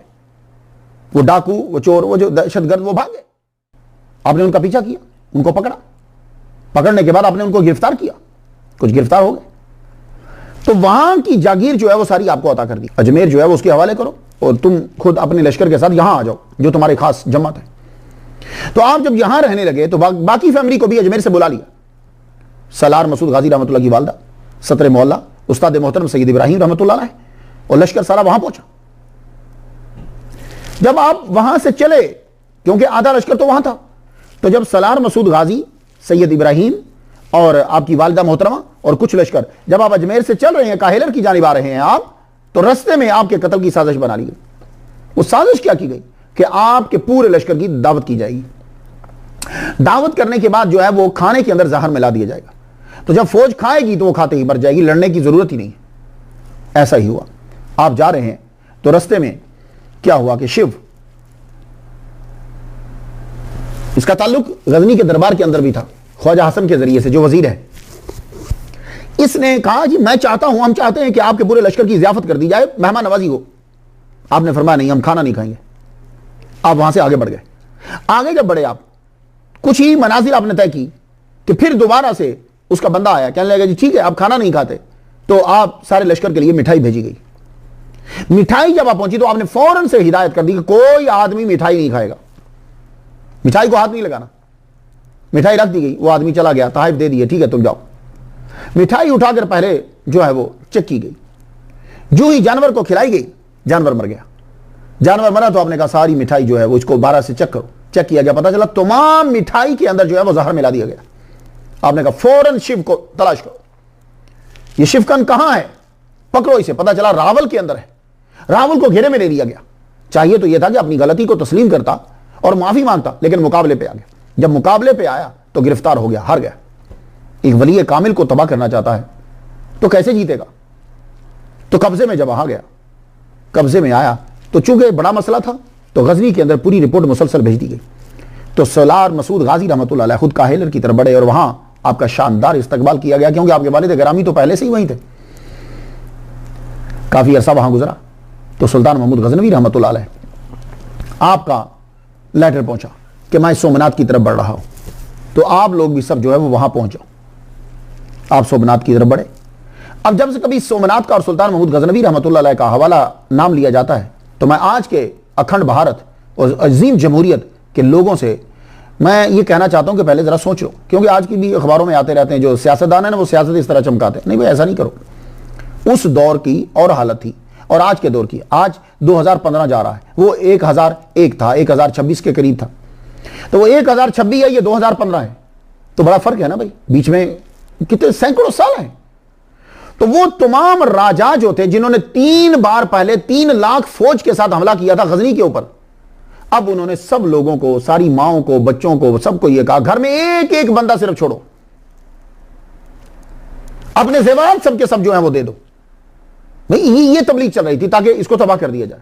तो यहां सारे राजा जो है वो इकट्ठे होते थे, ये दोबारा हमला होना था, इसलिए सुल्तान महमूद गजनवी ने बाद में हमला किया। तो ये नहीं है कि वो सोए हुए थे और उठ के और एकदम से जाकर उन्होंने सोमनाथ के ऊपर जो है वो हमला कर दिया, नहीं। इसलिए प्लीज पीछे की तारीख को जरा पढ़ लीजिए। तो सुल्तान महमूद गजनवी जो है, इन्होंने ये कहा कि आप भी वहां पहुंचो, क्योंकि ये सारे राजाओं का मरकज है और ये सब राजा मिलकर गजनी की सल्तनत को तबाह करना चाहते, तो मैं चाहता हूं कि मैं इन्हीं के पास पहुंचूं। तो सलार साहू अपनी फौज लेकर वहां पहुंचे। वहां 1026 में ईस्वी में, उस वक्त इनकी उम्र, सलार मसूद गाजी की उम्र जो है वो 11 साल थी। भीमा देव भाग गया और आपने मसूद गजनवी रहमतुल्लाह अलैह को साथ रखा। उसके बाद आप वापस गजनी चले गए। तो ये मसूद गजनवी रहमतुल्लाह अलैह जो है, गाजी रहमतुल्लाह अलैह जो है, ये आपके साथ रहे गजनी। वहां कुछ अरसा कयाम किया। कयाम करने के बाद गजनी से फिर दोबारा आपने कहा कि जाओ अब काहिलर, आप तुम चले जाओ वापस, जहां तुम्हारे वालिद गिरामी है, वहां चले जाओ। तो सलार मसूद गजनवी गाजी कुछ अरसा गजनी मामू के पास रहने के बाद वापस इंडिया आ गए। साथ 2 हाथी हैं, चंद इराकी घोड़े हैं और सैकड़ों फौजी और भेज दिए। आप अपने वालिद गिरामी के पास काहिलर पहुंचे। एक रोज अपने वालिद गिरामी से अर्ज करने लगे, अब्बा हुजूर आप मुझे इजाजत दे दीजिए कि मैं तबलीग के लिए निकल जाऊं, तबलीग के लिए उन इलाकों में जाऊं कि जिन इलाकों के ऊपर महमूद गजनवी मेरे मामू की जो है वो हुकूमत है। वहां जाकर मैं उन्हें इस्लाम के बारे में बताऊं, क्योंकि सिर्फ ला इलाहा इल्लल्लाह मोहम्मद रसूलुल्लाह कबूल कर लेना या बादशाह का मुसलमान हो जाना ये काफी नहीं होता, कि जब तक कि तबलीग आगे ना की जाए। तो मुझे इजाजत दे दीजिए, मैं इन इलाकों में जाता हूं। तो उस दौर में क्या था, ये लाहौर का पूरा इलाका कागजी तौर पर, कागजों के अंदर, ये सुल्तान महमूद गजनवी के अंडर था। मुल्तान का इलाका जो है ये सुल्तान महमूद गजनवी के अंडर था। अजमेर का इलाका जो है ये सुल्तान महमूद गजनवी के अंदर था। इसके अलावा बहुत सी छोटी छोटी कले जो थे, ये कले ही तो रियासत होते थे, ये कले जो हैं वो अतात कबूल कर चुके थे। तो उनका मैं वहां जाता हूं, मैं तबलीग करता हूं, जो मैंने अपने उस्ताद से सीखा मैं आगे फैलाऊं। लेकिन आपके वालिद गिरामी सलार साहू रहमतुल्लाह अलैह कहने लगे नहीं बेटे अकेले नहीं जाओगे, तुम अकेले नहीं जाओ, तुम अपने साथ कुछ बंदे लेकर जाओ। कहा बंदों की जरूरत क्या है, मुझे मुल्तान, सिंध, दिल्ली, लाहौर, इन्हीं राजाओं ने तो आजाद की है, मैं जाऊंगा। लाहौर का सबसे बड़ा राजा आनंदपाल है, वो राजा जयपाल का बेटा है। तो राजा जयपाल ने तो 2 दफा आजाद कबूल की है, तो अब भी वो कागजी तौर पर बाजगुजार, हुकूमत तो अपने मामू की है। कहने लगे नहीं बेटे बात तो ठीक है, लेकिन खतरा फिर भी है, हो सकता है कि तुम्हारे ऊपर हमला किया जाए और तुम्हें तबलीग ना करने दी जाए। क्यों? इसलिए कि जो बादशाह मुगल दौर में आए हैं या सुल्तान शमसुद्दीन अल्तमुश के दौर से आए हैं या बाद में आए हैं, उस दौर में बात और थी। उस दौर में लोग फेमिलियर थे, उस दौर में इस्लाम की ताकत का और था। लेकिन जब सुल्तान महमूद गजनवी रहमतुल्लाह अलैह ने यहां इस्लाम की तबलीग के लिए लोग भेजे हैं, या जो सलार मसूद गाजी रहमतुल्लाह का दौर था, वो दौर अजीब और है। ये इसी तरह समझ लीजिए कि जो मक्के का दौर है तबलीग करने का और जो मदीने का दौर है, मुखालफत तो दोनों जगह पे है, लेकिन दोनों दौर में अदवार में फर्क है। तो सलार मसूद गाजी रहमतुल्लाह अलैह से ये कहा कि बेटे तुम ले जाओ, इसका फायदा ये होगा, इसका फायदा मैं तुम्हें बताता हूं कि जब तुम्हारे साथ आदमी होंगे तो इनकी भी तरबियत होती रहेगी, ये फौज जो है इनकी भी तरबियत होती रहेगी, और दूसरे लोग नफसियाती तौर पर आपके पास आएंगे और आपके चाहने वालों के लिए लश्कर जो है वो मुहाफिज होगा। मैंने कहा ठीक है अब्बा हुजूर, आप कहते हैं तो चल पड़े, लेकिन मैं तो ये चाहता था कि मैं अकेला निकलता और मैं ये तबलीग करता, लेकिन वालिद गिरामी की दूरअंदेशी ने काम दिखाया। अब ये जो बंदे साहब चल रहे हैं, जितने आदमी होते हैं उनकी खुराक का बंदोबस्त तो करना होता है ना, खुराक कहां से आएगी? ये इतने लश्कर का, ये जो हजारों का लश्कर है, इसको कहां से खाना देंगे? आप रास्ते में जा रहे हैं तो शिकार के लिए आपने अपने बाज को छोड़ा, बाज को जब छोड़ा तो बाज का तरीका क्या होता है कि बाज सीधा लपकता है शिकार की जाने। वो बाज लपकने के बजाय दरख्त पे जाकर बैठ गया, वो दरख्त पे जाकर बैठा, आप उसके पीछे गए, आप सोचने लग गए कि इसका जो काम है ये वो नहीं कर रहा, ये दरख्त के ऊपर जाकर क्यों बैठ गया है? तो आप सोचने लगे, उस दरख्त के गिर्द घूमे, घूमने के बाद आपने ये कहा, सलार मसूद गाजी रहमतुल्लाह अलैह ये कहने लगे इस दरख्त को खोदो। जब उसके अतराफ में खोदा गया तो नीचे से बेशुमार सोने का खजाना निकला। फरमाने लगे वाह, ये अल्लाह ताला ने तुम्हारी मदद की है, चलो निकालो इसे और फौज के अंदर तकसीम कर दो। अगले कई माह की तनख्वाहें जो है वो पहले से इन्हें दे दो। तो कई माह की तनख्वाहें जो है वो इनको पहले से दे दी, क्योंकि वली में और आम आदमी में बड़ा फर्क होता है। वली दूसरे दिन का भी नहीं सोचता, लेकिन दूसरे लोगों के लिए देना पड़ता। सब दिया और कहा बाकी वापस कर दो। वापस करने के बाद आपको रास्ते में जो भी गरीब आदमी मिलता, कोई झोंपड़ी वाला मिलता, वो भूखा मिलता, कोई आदमी मदद वाला मिलता, आप उसकी मदद उसी खजाने से करते चले जाते। आप अल्लाह ताला ने आपकी जो है वो ये मदद की। आप चलते चलते तबलीग करते करते आप सिंध में पहुंच गए। अब सिंध का इलाका जो है वो भी इलाका इन्हीं के अंडर आता था। सिंध जब पहुंचे तो राय अर्जुन ने बिला वजह हमला कर दिया। अब जब उसने हमला कर दिया तो आपने एक पहली दफा मैसेज पूछाया सलार मसूद गाजी रहमतुल्लाह, आपने फरमाया देखो मुझे ना तो सिंध में रुकना पसंद है, ना तेरे आगे झुकना पसंद है। ना तो सिंध में रुकना पसंद है, ना तेरे आगे झुकना पसंद है। मेरा मकसद सल्तनतें हासिल करना नहीं है, मैं तो उन्हीं इलाकों में फिर रहा हूं जो इलाके पहले से मेरे मामू के हैं। मुझे तबलीग करना है, लोगों को बताना है कि अगर तुमने इस्लाम का नाम सुना है तो इस्लाम असल में है क्या, क्योंकि मुखालिफ प्रोपेगेंडा बहुत ज्यादा है, मुझे उसके बारे में बतलाना है।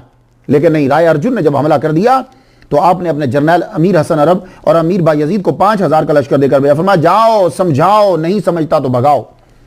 वही हुआ, ना समझा फिर भगाया, माल छोड़ कर गया। आपने जाने दिया, आपने मारा नहीं, आपने फरमाया जाने दो, हमारा मकसद मारना नहीं है, वो माल जो है वो लेकर तकसीम कर दो। और हमें चूंकि क्रॉस करना है, मुल्तान पहुंचना है, तो ये दरिया इंडस जो है ये हमें क्रॉस करना है, तो इसलिए ये दरिया क्रॉस करने के लिए कश्तियां जो है वो बनवाई जाए इसी खर्चे से। तो कश्तियां बनवाने के लिए लोगों आपने कुछ देर कयाम किया, दरिया जो है वो क्रॉस किया, क्रॉस करने के बाद फिर आप मुल्तान पहुंच गए। अब ये मुल्तान जो है ये 1006 में हजरत महमूद गजनवी रहमतुल्लाह अलैह ने इसे फतह कर लिया था 1006 के अंदर। तो गोया के ये आदमी अगर कोई एतराज करे कि मसूद सलार गाजी रहमतुल्लाह अलैह, सलार मसूद गाजी रहमतुल्लाह अलैह जो है वो सल्तनतों पर कब्जा करने के लिए लश्कर लेकर निकले हैं, तो ये मुल्तान तो 1006 में हो चुका है, 1006 में।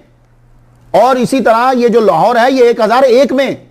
ये उन इलाकों में ये सिर्फ तबलीग करने के लिए फिर रहे हैं। इसलिए मैं सियासतदानों से गुजारिश करना चाहूंगा और उन सौ लोगों से भी जिनके यहां पूरी तारीख नहीं पहुंची, ये उन्हीं इलाकों में फिर रहे हैं जो इलाके पहले से सुल्तान महमूद गजनवी की फौज कर चुकी है। ये फतह करने के लिए नहीं कर रहे, ये तो सिर्फ बताने के लिए कि भाई देखो इस्लाम असल में ये है।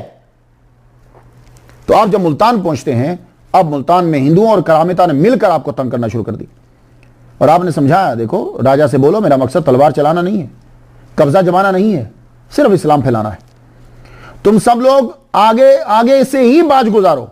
मेरे मामू सुल्तान महमूद गजनवी को तुम पहले से ही बाज गुजार थे उनके, मगर उसने भी फौज हमला कर दी। उसने कहा शायद कब्जा करना चाहते, उसने हमला जब किया तो अब देखो, जब सर पे पड़ती है तो दर्द तो होती है, हाथ तो फिर उठता है। फिर हाथ उठा, लेकिन ये हाथ दिफा के लिए उठा। ये वहां से भागा, बहुत सामान छोड़कर भागा। वो सामान आपके हाथ लगा, आपने कुछ लश्कर को दिया, कुछ आपने वहीं मुल्तान के लोगों में बांट दिया। मतलब कि जाओ ये लो। अब जब वो मुल्तान में थे तो मौसम बरसात शुरू हो गई। मौसम बरसात का मौसम मैंने मुल्तान में देखा है। अभी मुल्तान भी मैं गया हूं, मेरे दोस्त होते हैं अख्तर शाह साहब। इफ्तिताह था एक मस्जिद का, तो प्राइम मिनिस्टर सैयद रजा शाह गिलानी, उनके साथ मेरी तकरीर थी, पाकिस्तान के जो प्राइम मिनिस्टर थे पहले। बहुत खूबसूरत इलाका लगा मुझे मुल्तान का। तो मुल्तान के इलाके में अब बारिश हो गई। जब बारिश शुरू हुई, वहां गर्मी बहुत पड़ती है, बारिश हुई तो 4 माह तक सलार मसूद गाजी रहमतुल्लाह अलैह ने क़याम किया। अल्लाह अकबर जल्ल शान। मुल्तान से फिर अजूदन की तरफ चले सलार मसूद गाजी। अजूदन जो है उसको आज के दौर में उसे पाक पतन कहा जाता है, और यह बाबा फरीदुद्दीन गंजे शक्कर रहमतुल्लाह अलैह की जगह है। अल्लाह अकबर जल्ल शान। आपकी वजह से वो पाक होगी, पाक पतन। तो यहां आपने 1 साल क़याम फरमाया है, जहां बाबा फरीदुद्दीन गंजे शक्कर रहमतुल्लाह अलैह का मज़ार पुरअनवार है। 1 साल सलार मसूद गाजी रहमतुल्लाह अलैह। मैंने वहां 2 दफा ज़ियारत की है। अब मैं उस पर तकरीब भी मैं कर चुका। यहां से फिर आप दिल्ली की तरफ रवाना हो, तो आपने जो राउट इख्तियार किया वो ये था, रास्ते में भटिंडा आता है। भटिंडा रियासत पटियाला में रुके। मेरे दोस्त हैं, हमारे सुनने वाले हैं, वो लाल सिंह जी हैं। तो उनसे मैं आज पूछ रहा था, मैं कह रहा था ये भटिंडा आपसे कितनी दूर है? तो कहने लगे खैरियत है पीर जी। मैं नहीं, वैसे ही पूछ रहा हूं, लेक्चर में बयान करना है। तो भटिंडा जो है रियासत पटियाला में रुके, और ये इलाका भी महमूद गजनवी के अंडर था। अब देखिए, अब ना आप ये नहीं कह सकते कि ये कैसे वली कामिल है, नहीं, ये एक जबरदस्त मुबल्लिग है। उस दौर के अंदर ये जरूरत थी। अगर फर्ज कर लो सलार मसूद गाजी रहमतुल्लाह अलैह आपका हेलर के अंदर बैठ जाते या कनौज में बैठ जाते, बैठ कर बाद के आने वाले औलिया कराम का तरीका अपनाते, तो बहुत मुश्किल हो जाता। आपको उस दौर में तबलीग जो करना थी वो ये ड्यूटी थी आपकी। और औलिया कराम की ड्यूटी तरीका बदलता रहता है, ये बात याद रखिएगा। अब्दाल हैं 300 औलिया, 40 अब्दाल, 7 उताद, 5 अकताब, 1 कुतुब आलम। तो आप क्या समझते हो ये एक ही जगह पे बैठे होते हैं? नहीं, इनकी ड्यूटीज लगती हैं। कोई कहीं एक चश्मे ज़दन में कोई कहीं पहुंच जाता है, कोई कहीं पहुंच जाता है, और हर एक की ड्यूटी जो है वो डिफरेंट होती है। ये बात याद रखिएगा। कुछ अजीब सा लगेगा कि आपको कि हम सुनते आ रहे हैं कि एक वली कामिल एक ही जगह पे बैठ जाता। नहीं, ये वो दौर और था। उस दौर में वली इस तरह तबलीग करेंगे कि वो किसी पर अटैक नहीं करेंगे, लेकिन दिफा जरूर करेंगे। ये भी एक दौर आ जाता है। तो सलार मसूद गाजी रहमतुल्लाह अलैह उनमें से एक है। तो ये इलाका जो है महमूद गजनवी रहमतुल्लाह के अंदर था। आपने 1007 में इसे फतह किया था। ये भटिंडा रियासत पटियाला जो है, और रियासत अलौर आती है रास्ते में। यहां सलार मसूद गाजी रहमतुल्लाह अलैह ने तबलीग करी। अब आप देखिए कि अगर ये एक जगह पे बैठ जाते, यहां जब आपने तबलीग की तो यहां की सारी कौम जो है, राजपूत कौम जो है, वो इस्लाम लाई। उनके हाथ में बरकत के लिए एक झंडा होता था। आपने झंडा अता फरमाया उनको। वो झंडा आपके खानदान के अंदर जो है, वो राजपूतों के अंदर वो झंडा रहा। ये मेवाती जो है, म्यू जो है, मेरे वालिद ग्रामी के भी बहुत सारे मुरीद हैं, जातो टिब्बी के अंदर हैं हाफिज साहब, वो चौधरी थे, वो सारे वाली साहब के वो काफी मुरीद हैं वहां भी। मैं जाता हूं, उनकी जुबान जो है वो मेवाती, वो म्यू जो है। तो इस कौम के पास सलार मसूद गाजी रहमतुल्लाह अलैह का झंडा होता था बतौर तबरुक। और यहां बहुत से इलाका जो है वो आपसे मौसूब है, आपकी निस्बत से। सालारपुर, थाना गाजी, ऐसे इलाके हैं रस्ते। सुल्तान महमूद गजनवी रहमतुल्लाह अलैह का विसाल की खबर जो आई रस्ते में, आप जब तबलीग करने के लिए जा रहे हैं तो 421 हिजरी में आपको इतला मिली कि सुल्तान महमूद गजनवी रहमतुल्लाह अलैह का विसाल हो गया, आपके मामू का विसाल हो। हिंदुस्तान के राजाओं को तो बड़ी खुशी हुई। ज़ाहिर है उन्होंने 3 बार पहले हमला किया था, गजनी में कामयाब नहीं हुए, फिर इन्होंने हमला किया तो यहां काफी इलाके हुए थे, और यहां के हिंदुस्तान के जो राजा थे उन्हें बड़ी खुशी। अब गाजी सरकार जो है ये दिल्ली की तरफ जब बढ़े तो राजा महपाल जो हैं वो आपके मुकाबले पर आ गए। एक लश्कर जर्रार लाकर खड़ा कर दिया। हजरत महमूद गजनवी पे गुस्सा था, निकाला भांजे के ऊपर। 40 दिन तक वक्फे से आपके ऊपर हमले होते रहे, और आपके लश्कर को जो है वो जो चंद हजार पर मुश्तमिल था उसको घेर लिया गया। आपको आगे जाने नहीं दिया जा रहा। आपने काफी कहा, देखो मैं ऐसा, मेरा मकसद बिल्कुल हरगिज़ नहीं है कि मैं तेरी दिल्ली पे कब्जा करना चाहता हूं। मैं तो यहां रुक के या तबलीग करते हुए मैं आगे जाना चाहता हूं। और ये इलाके जो हैं ये मेरे मामू के कब्जे में थे, उन्होंने फतह किए, तुम उनके बाजगुजार थे। लेकिन नहीं, सलार सैफुद्दीन, बख्तियार मीर इज़्ज़ुद्दीन, मलक दौलत शाह और रजब सालार, ये भी आपके साथ आकर मिल गए। फिर एक बार राय महपाल जो है इसको दावत इस्लाम दी, उसने कबूल नहीं की। आपने फरमाया मुझे तेरी सल्तनत से कोई सरकार नहीं है, लेकिन वो ना माना, फौज उसने नहीं हटाई। अब जब एक रात आप अशरफ अल मलक से मशवरा कर रहे थे कि राय गोपाल ने चुपके से गुर्ज का हमला कर दिया, उसने गुर्ज से जब हमला किया तो आपके यूं नाक पर आके वो गुर्ज लगी और ये सामने के दांत जो है वो टूट गए। तो यहां दांत के ऊपर जो है वो चोट आई, नाक मुबारक जख्मी हुआ। अल्लाह अकबर जल्ला चानो। तो अशरफ अल मलक जो हैं उन्होंने पलट कर जो राय गोपाल पर जब वार किया तो गर्दन काट के रख दी उसकी। लड़ाई शुरू हो गई। राजा की फौज तो लाखों तक पहुंचती थी, आपके पास चंद हजार थे। मीर इज़्ज़ुद्दीन जो है वो शहीद हो गए। फिर जो सलार मसूद गाजी ने हमला किया, जम के किया, राजा श्रीपाल, राजा महपाल कत्ल हुए। दिल्ली में आपने 6 माह 16 दिन जम के तबलीग की। मीर इज़्ज़ुद्दीन शहीद रहमतुल्लाह अलैह का दिल्ली में मज़ार बनाया आपने। अमीर बायज़ीद जाफर को 300 सवार देकर वहां मुकर्रर किया और कहा जरूरत पड़े तो मजीद मुलाजिम रख लेना और तबलीग करो, तुम्हारी जात से किसी को नुकसान नहीं पहुंचना चाहिए, बस हाँ दिफा होता है। तो एक बात याद रखिएगा, जितने भी लोग हैं दुनिया के अंदर, कोई ऐसा आदमी नहीं वो किसी भी मजहब से ताल्लुक रखता हो, मैं उससे पूछता हूं कि अगर तुम्हारे ऊपर कोई हमला करे तो तुम क्या कहते? पूरी दुनिया के अंदर दावा था उन लोगों को जो भक्षु हैं, जो बुद्धिस्ट हैं, इन्हें यह दावा था कि हम किसी को कुछ नहीं कहते, हम जमीन की भी चीजों को नहीं मारते, हम जूता भी नहीं पहनते, हम कीड़ी को भी नहीं मारते। बर्मा में देख लीजिए उन लोगों ने किस तरीके से मारा। अब जो भी उनका कोई इतराज या जवाब जो भी कुछ होगा, लेकिन मैं आपसे यह कहना चाहता हूं दुनिया में कोई ऐसा नहीं है, कोई ऐसा नहीं है कि उसके ऊपर जब कोई अटैक होता है तो वो आगे से चुप करके बैठा हो। हालांकि ईसा अलैहिस्सलाम की तालीम क्या है कि कोई तुम्हारे मुंह के ऊपर तमाचा मारे तो दूसरी गाल आगे कर दो, और तुम्हें कोई 1 मील खींचे तो तुम 1 मील तक खुद घिसटते हुए चले जाओ। क्या उनके मानने वाले भी इसके ऊपर अमल कर रहे हैं? हरगिज नहीं कर रहे, कहीं नहीं है। हाँ, मीडिया की अपनी बादशाहत है, यह बात याद रखिएगा। तो जब एतराज किसी पर अटैक होता है तो मैं इतना पूछना चाहूंगा सब लोगों से कहीं भी, कि जब आप पर अटैक होता है तो फिर बताइए कि आपका लॉ क्या कहता है, आपके मुल्क का और आपके मजहब का लॉ क्या कहता है। जब आपकी चीजों को छीना जाता है तो फिर आपका क्या कहता है, देखिए। और वैसे किसी आदमी को मारना या किसी आदमी को तकलीफ देना, यह इस्लाम के अंदर सरासर ज्यादती और जुल्म है और अल्लाह ताला पसंद हरगिज नहीं करता। वो दुनिया के जिसने यह कहा कि जंग और मोहब्बत में हर चीज जायज होती है, उसी इस्लाम के अंदर एक हुक्म है कि जब जंग हो रही हो, इन्नल्लाह ला युहिब्बुल मुअतदीन, हद से मत बढ़ना, हद से बढ़ने वालों को अल्लाह पसंद नहीं करता। यह ऐन जंग के अंदर भी यह ऑर्डर हमें आ रहा है, जबकि पूरी दुनिया में बाकी में यह कि जंग और मोहब्बत में सब जायज है। हमारे यहां ऐसा नहीं है। हमारे यहां ना मोहब्बत में सब जायज है, ना हमारे यहां जंग में सब जायज है। हमारे यहां हर चीज एक लिमिटेशन होती है, एक हद होती है, उस हद को क्रॉस नहीं करना होता।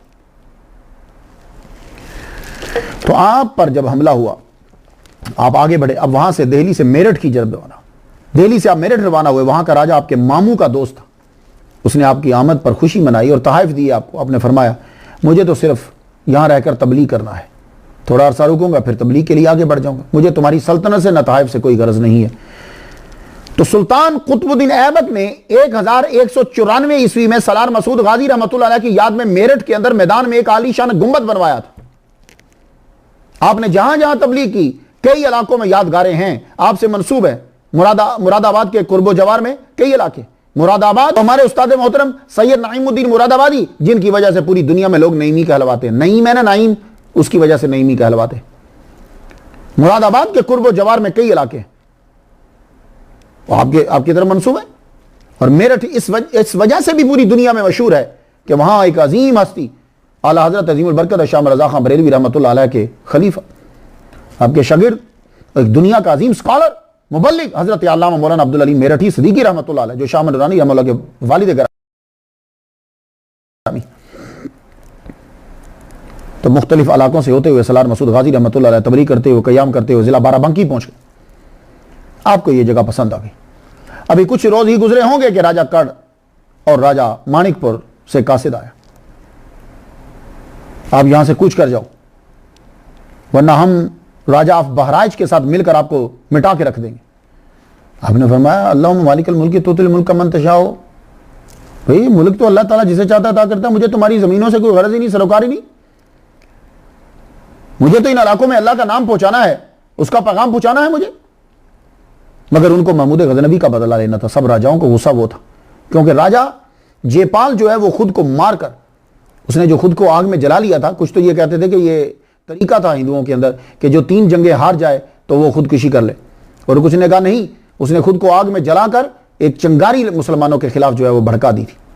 हालांकि राजा जयपाल को बावजूद इस बात के कि 3 बार उसने हमला किया सुल्तान महमूद गजनवी के ऊपर, सलार मसूद गाजी रहमतुल्लाह के मामू के सल्तनत पर 3 बार हमला किया, इसके बावजूद उन्होंने उसको छोड़ दिया था। लेकिन उसने वादा खिलाफी की, बदहदी की। तो गुस्सा राजाओं का था, महमूद गजनवी का। निकाल रहे थे, कहते मौका मिल गया कि आप सलार मसूद गाजी को मारो। तो जहां कहीं उन्होंने अपना दिफा किया, उनके मुरीदों ने, उनके चाहने वालों ने, मानने वालों ने जहां कोई थोड़ा सा दिफा किया, कह दिया कि ये लोग जो है ना वो ये मार रहे हैं लोगों को।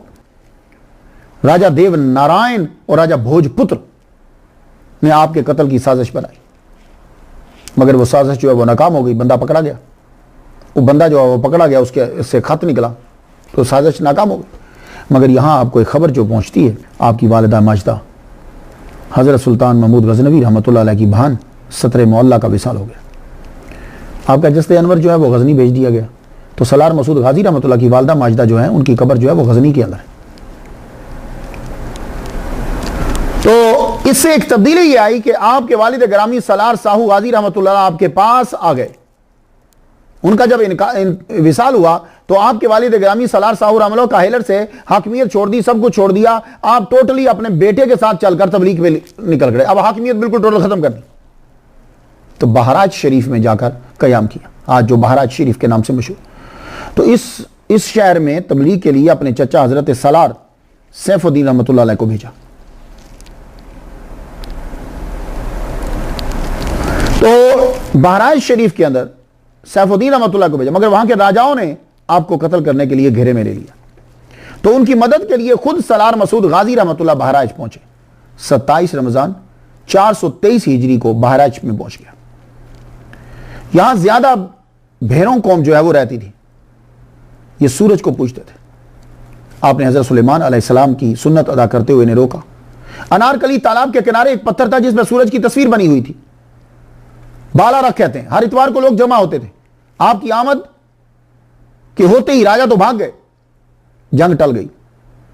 फिर आपने कई रोज उन लोगों को तौहीद का सबक दिया।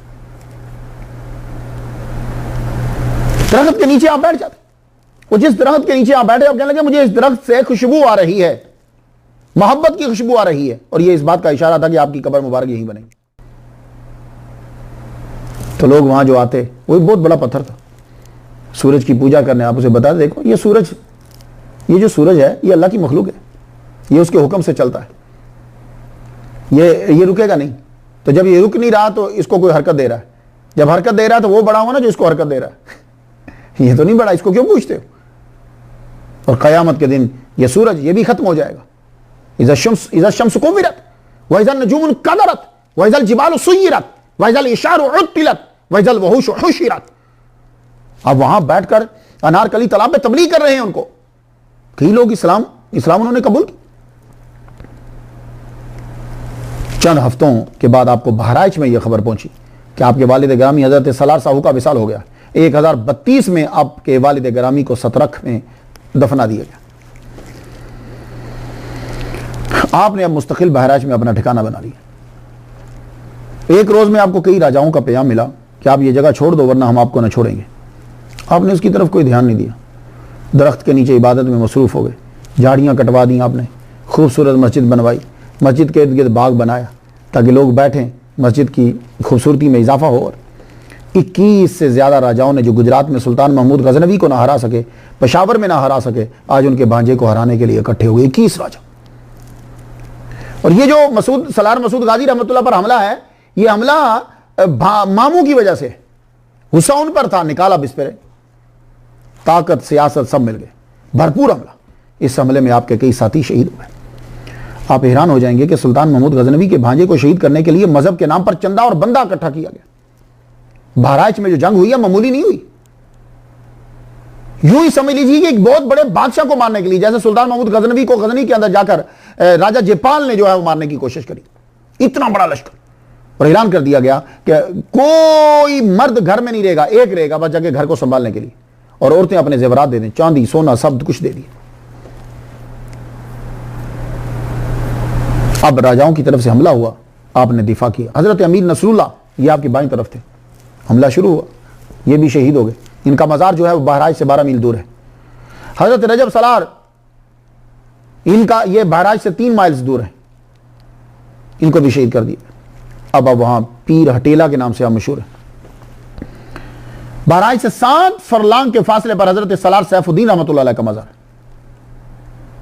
है। जोहर के बाद सलार मसूद गाजी रहमतुल्लाह अलैह ने शुहदा की नमाज अदा की और दफनाया, और फरमाया सुनो, एक दिन इन शुहदा के अजसाद की वजह से इस्लाम की रोशनी आएगी। 14 रजब को कुरान पढ़ते हुए मैदान में दाखिल हुए। हजरत सिकंदर दीवाना आपके साथ है, और आपका वो वफादार कुत्ता के जो अस्तबल में रहता था, वो कुत्ता भी वो साथ, पता नहीं अब ये सारे साथ क्यों चल। आपने अपनी वफादार घोड़ी पे आप खुद सवार हुए, और आपकी मौजूदगी में हमला शदीद हुआ। फौज के पांव उखड़े, आपके जस्ते अनवर पर काफी जख्म आ चुके थे। आप कुछ देर सस्ताने के लिए दरख्त के नीचे बैठे, तो राजा सहरदेव ने छुप कर जो तीर मारा, तो आप दरख्त के नीचे उसी पे जो कहा था ना, मोहब्बत से खुशबू, मोहब्बत की खुशबू आती, बैठे हुए, और सिकंदर दीवाना यहाँ साथ बैठे हुए, तो जख्म काफी आ चुके हैं। अब बैठे, उसने तीर का जो वार किया, तो तीर यहां से निकलता हुआ यहां से निकल गया, बिल्कुल वही जैसे मैदान करबला के अंदर हजरत अली अस्कर के गले में तीर मारा था ना, तो यहां से क्रॉस करता हुआ यहां से निकल गया था, यही हाल। और आप एकदम से नीचे जब गिरे, तो सर आपका सिकंदर दीवाना रहमतुल्लाह अलैह की गोद में। हाय हाय, ला इलाहा इल्लल्लाह मुहम्मदुर रसूलुल्लाह जब जोर लगा के कलमा पड़ा, तो खून तेजी से निकला, और यह खून रब ताला को बड़ा अजीज। जान आपने अल्लाह के हवाले कर दी। हर तरफ से राजाओं ने फिर जब जान लिया कि आप शहीद हो गए, तो तीरों की बुछाड़ कर दी, तीरों की बुछाड़ की। सिकंदर दीवाना भी वहीं शहीद हो गए, घोड़ी भी शहीद हो गई, वो भी अल्लाह की राह में कुर्बान हो। तो आज मीडिया के दौर में लफ्ज़ जिहाद को बदनाम किया जाता है। जिहाद इस्लाम के अंदर सिर्फ तलवार उठाना नहीं है, ये बात सब सुन लीजिए गौर से। जिहाद क्या है? जिहाद का माना होता है कोशिश करना। तो मेरे नजदीक अल्लाह ताला के अहकामात पर अमल करने के लिए हालात को हमवार करना। फिर गौर से सुन लीजिए, मैं बार बार कह रहा हूं, लोगों ने सिर्फ समझा कि ये तलवार उठाना, कत्ल करना, मार देना, ये तो सारे मजहबों में है। कोई आकर सामने आकर खड़ा कह दे कि हम कत्ल नहीं कर रहे या मार नहीं रहे, लेकिन इस्लाम के अंदर क्या है? फिर सुनिए, अल्लाह ताला के अहकामात पर अमल करने के लिए हालात को हमवार करना। इस मकसद के लिए जब आप कोशिश करते हैं तो वो जिहाद कहलवाता है, और इसकी अब कई अक़साम है। हजरत अब्बास फरमाते हैं कि अल्लाह की राह में कोशिश करना जिहाद है। हजरत जुनैद बगदादी फरमाते हैं तौबा में कोशिश करना जिहाद है, कि आदमी तौबा करे, अपने गुनाहों की माफी मांगे। हजरत फुज़ैल फरमाते हैं कि हुसूल इल्म में कोशिश करना जिहाद है। और बुखारी शरीफ में है, हज़रत सल्लल्लाहु अलैहि वसल्लम ने एक औरत से कहा कि तुम्हारा हज पे जाना यह जिहाद है, तो हज जिहाद हुआ।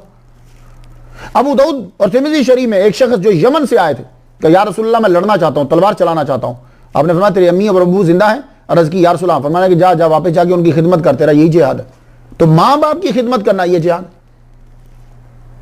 और एक जगह हुजूर सल्लल्लाहु अलैहि वसल्लम ने फरमाया इन्ना आज़मल जिहाद कलिमतु अदलिन इंद सुल्तान जाहिर, खतरनाक मौके के पर सच्ची बात को कह देना यह भी जिहाद है। और नमाज के बारे में हुजूर ने फरमाया कि यह जिहाद अकबर है। रजाना मिन जिहादिल असगर इला जिहादिल अकबर, हम जिहाद असगर से पलटे हैं जिहाद अकबर की तरफ, यानी नमाज पढ़ने जा रहे हैं। तो मुसलमानों को पहले नमाज का हुक्म हुआ, यानी यह है जिहाद अकबर। मेराज के अंदर उन्हें जिहाद अकबर का हुक्म हुआ, यानी नमाज पढ़ो तुम। उसके बाद जब ये मदीना शरीफ में गए और इनका जीना दुभर कर दिया गया, इनको कत्ल करने की कोशिश की गई, इन पर जुल्म किए गए, इनके बंदों को मारा गया, इनको मार मार के इनका चलना दुश्वार कर दिया गया, इनके मालों पर कब्जा कर लिया गया, तो फिर यह हुक्म हुआ, इजाजत दी गई उन लोगों को कि अब तुम अपना दिफा करो बिअन्नहुम ज़ुलिमू, इस वजह से कि जुल्म किए गए हैं। उज़िना लिल्लज़ीना युक़ातलूना बिअन्नहुम ज़ुलिमू। बस प्लीज देखिए कि आप खुद से स्टडी करें, मुसलमानों में और दूसरी कौमों के अंदर दुश्मनी मत डालिए। सारी दुनिया में काम सेम ही हो रहे हैं, तो बिला वजह क्यों दुश्मनी डालें। लोग ये एतराज़ करते हैं कि हज़रत सलार मसूद गाजी रहमतुल्लाह अलैह ने तलवार जो है वो क्यों उठाई, ये एतराज़ करते हैं लोग। अब ये है कि सुल्तान सलार मसूद गाजी रहमतुल्लाह अलैह के साथ क्या हुआ, आपके साथ बंदे क्यों रहते थे, तो आप समाप्त कर लीजिए। इमामुद्दीन आपके मुबल्लिग थे, मानिकपुर में आपने भेजा इनको, मानिकपुर में, तो मानिकपुर में भेजा तो आपकी 6 बेटियों की इज्जत लूटने के लिए सारे लोग आ गए। आपने अल्लाह ताला से ये कहा कि अल्लाह ताला ज़मीन फाड़ दे और मुझे जगह दे। इस वक्त कोई मुसलमान नहीं जो मेरी मदद कर सके। वो 6 की 6 बेटियां ज़मीन के अंदर चली गई और आप भी चले गए। हर साल वहाँ हर साल मेला लगता है, 7 जुमेरात को 7 मेले होते हैं, ये आज भी है। हज़रत मीर इमादुद्दीन को तबलीग के लिए भेजा। आपने शेख सादुल्लाह शहीद रहमतुल्लाह से ये कहा कि अजान दो। वो अजान दे रहे थे, एक हिंदू आया, उसने आकर आपकी गर्दन काट दी। उसके बाद जब उनका जनाजा पढ़ने लगे तो हमला कर दिया। आपने नमाज छोड़कर जब दिफा किया, भाग गए, फिर नमाज पढ़ने लगे, सारों को आगे मार दिया, शहीद कर दिया। ये सलार मसूद गाजी रहमतुल्लाह के साथ हो रहा है।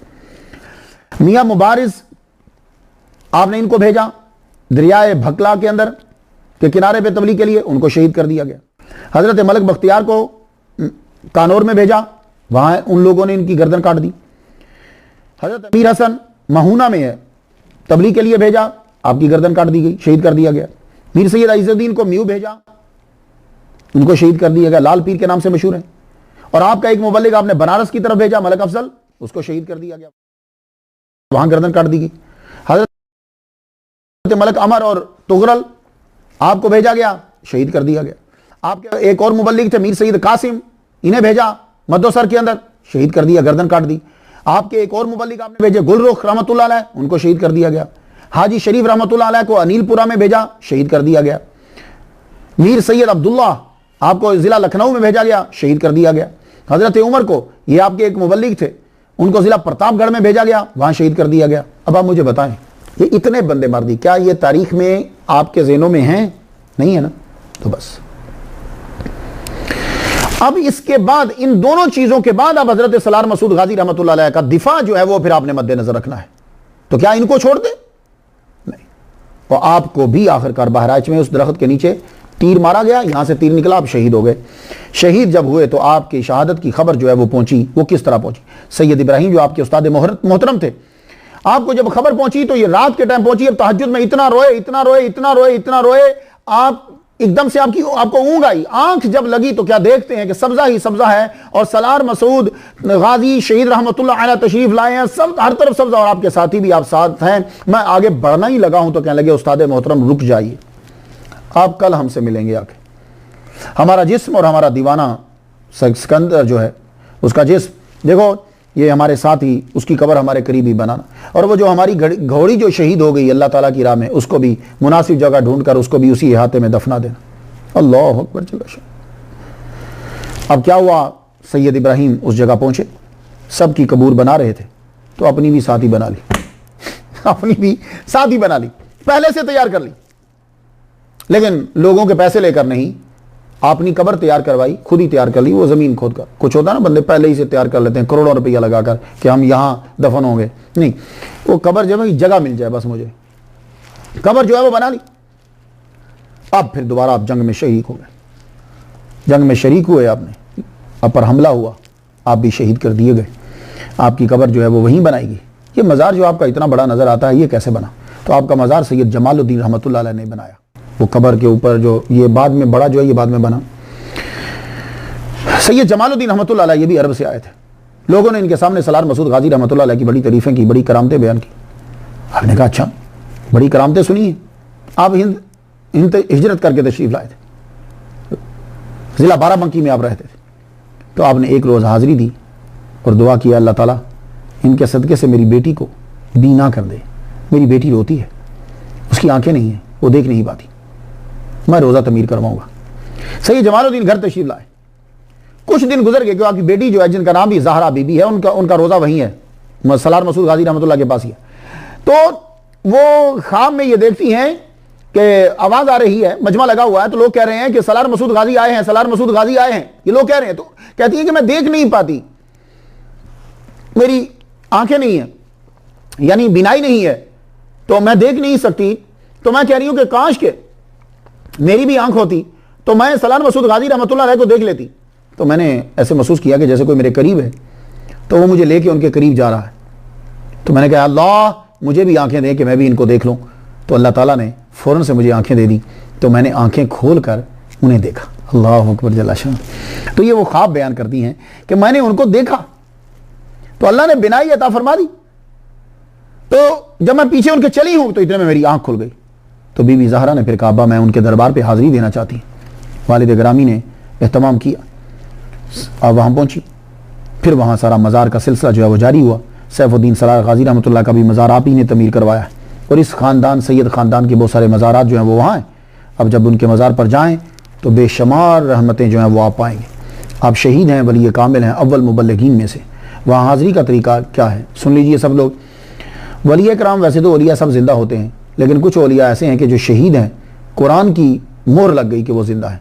तो जब आप सलार मसूद गाजी रहमतुल्लाह अलैह की कब्र पर हाजिरी दो तो प्लीज़ और ज़्यादा मोहतात हो जाओ, क्योंकि वो शहीद हैं। और शहीद के बारे में कुरान ये कहता है कि शहीद जिंदा है, बल अहयाउन वलाकिन ला तशऊरून, लेकिन तुम जानते नहीं। इसलिए किसी और वली के बारे में कोई कहे कि जिंदा नहीं या नहीं, गुफ्तगू शायद तूल पकड़ जाए, लेकिन ये वाहिद वली कामिल है कि जिसके बारे में अगर कोई कहे कि वो जिंदा नहीं है अपनी कब्र में तो गुफ्तगू तूल नहीं पकड़ेगी। आयत पढ़ दीजिएगा, मुनकर कर इनकार करने वाला खुद ही काफिर हो जाएगा, क्योंकि वो कुरान का इनकार करेगा। तो जब अशरफ जहांगीर सिमनानी रहमतुल्लाह अलैह, जिनकी वजह से हम अशरफी कहलाते हैं, जो भी जाए कम अज कम आधा घंटा दरबार के ऊपर रुके। ये अशरफ जहांगीर सिमनानी रहमतुल्लाह ने फरमाया, और सबको बता दीजिए कि आधा घंटा सलार मसूद गाजी रहमतुल्लाह अलैह की कब्र अनवर के करीब जरूर रुके, पढ़ता रहे पढ़ता रहे पढ़ता रहे पढ़ता रहे। कहते हैं इसलिए कि वहां इतने दौरानिए के अंदर सैयदना हजरत खदिर अलैहिस्सलाम जरूर हाजिरी देते हैं। अल्लाह अकबर जल्ला शाह। चलो अगर कोई पहचान ना सकेगा तो दामन की हवा तो पालेगा।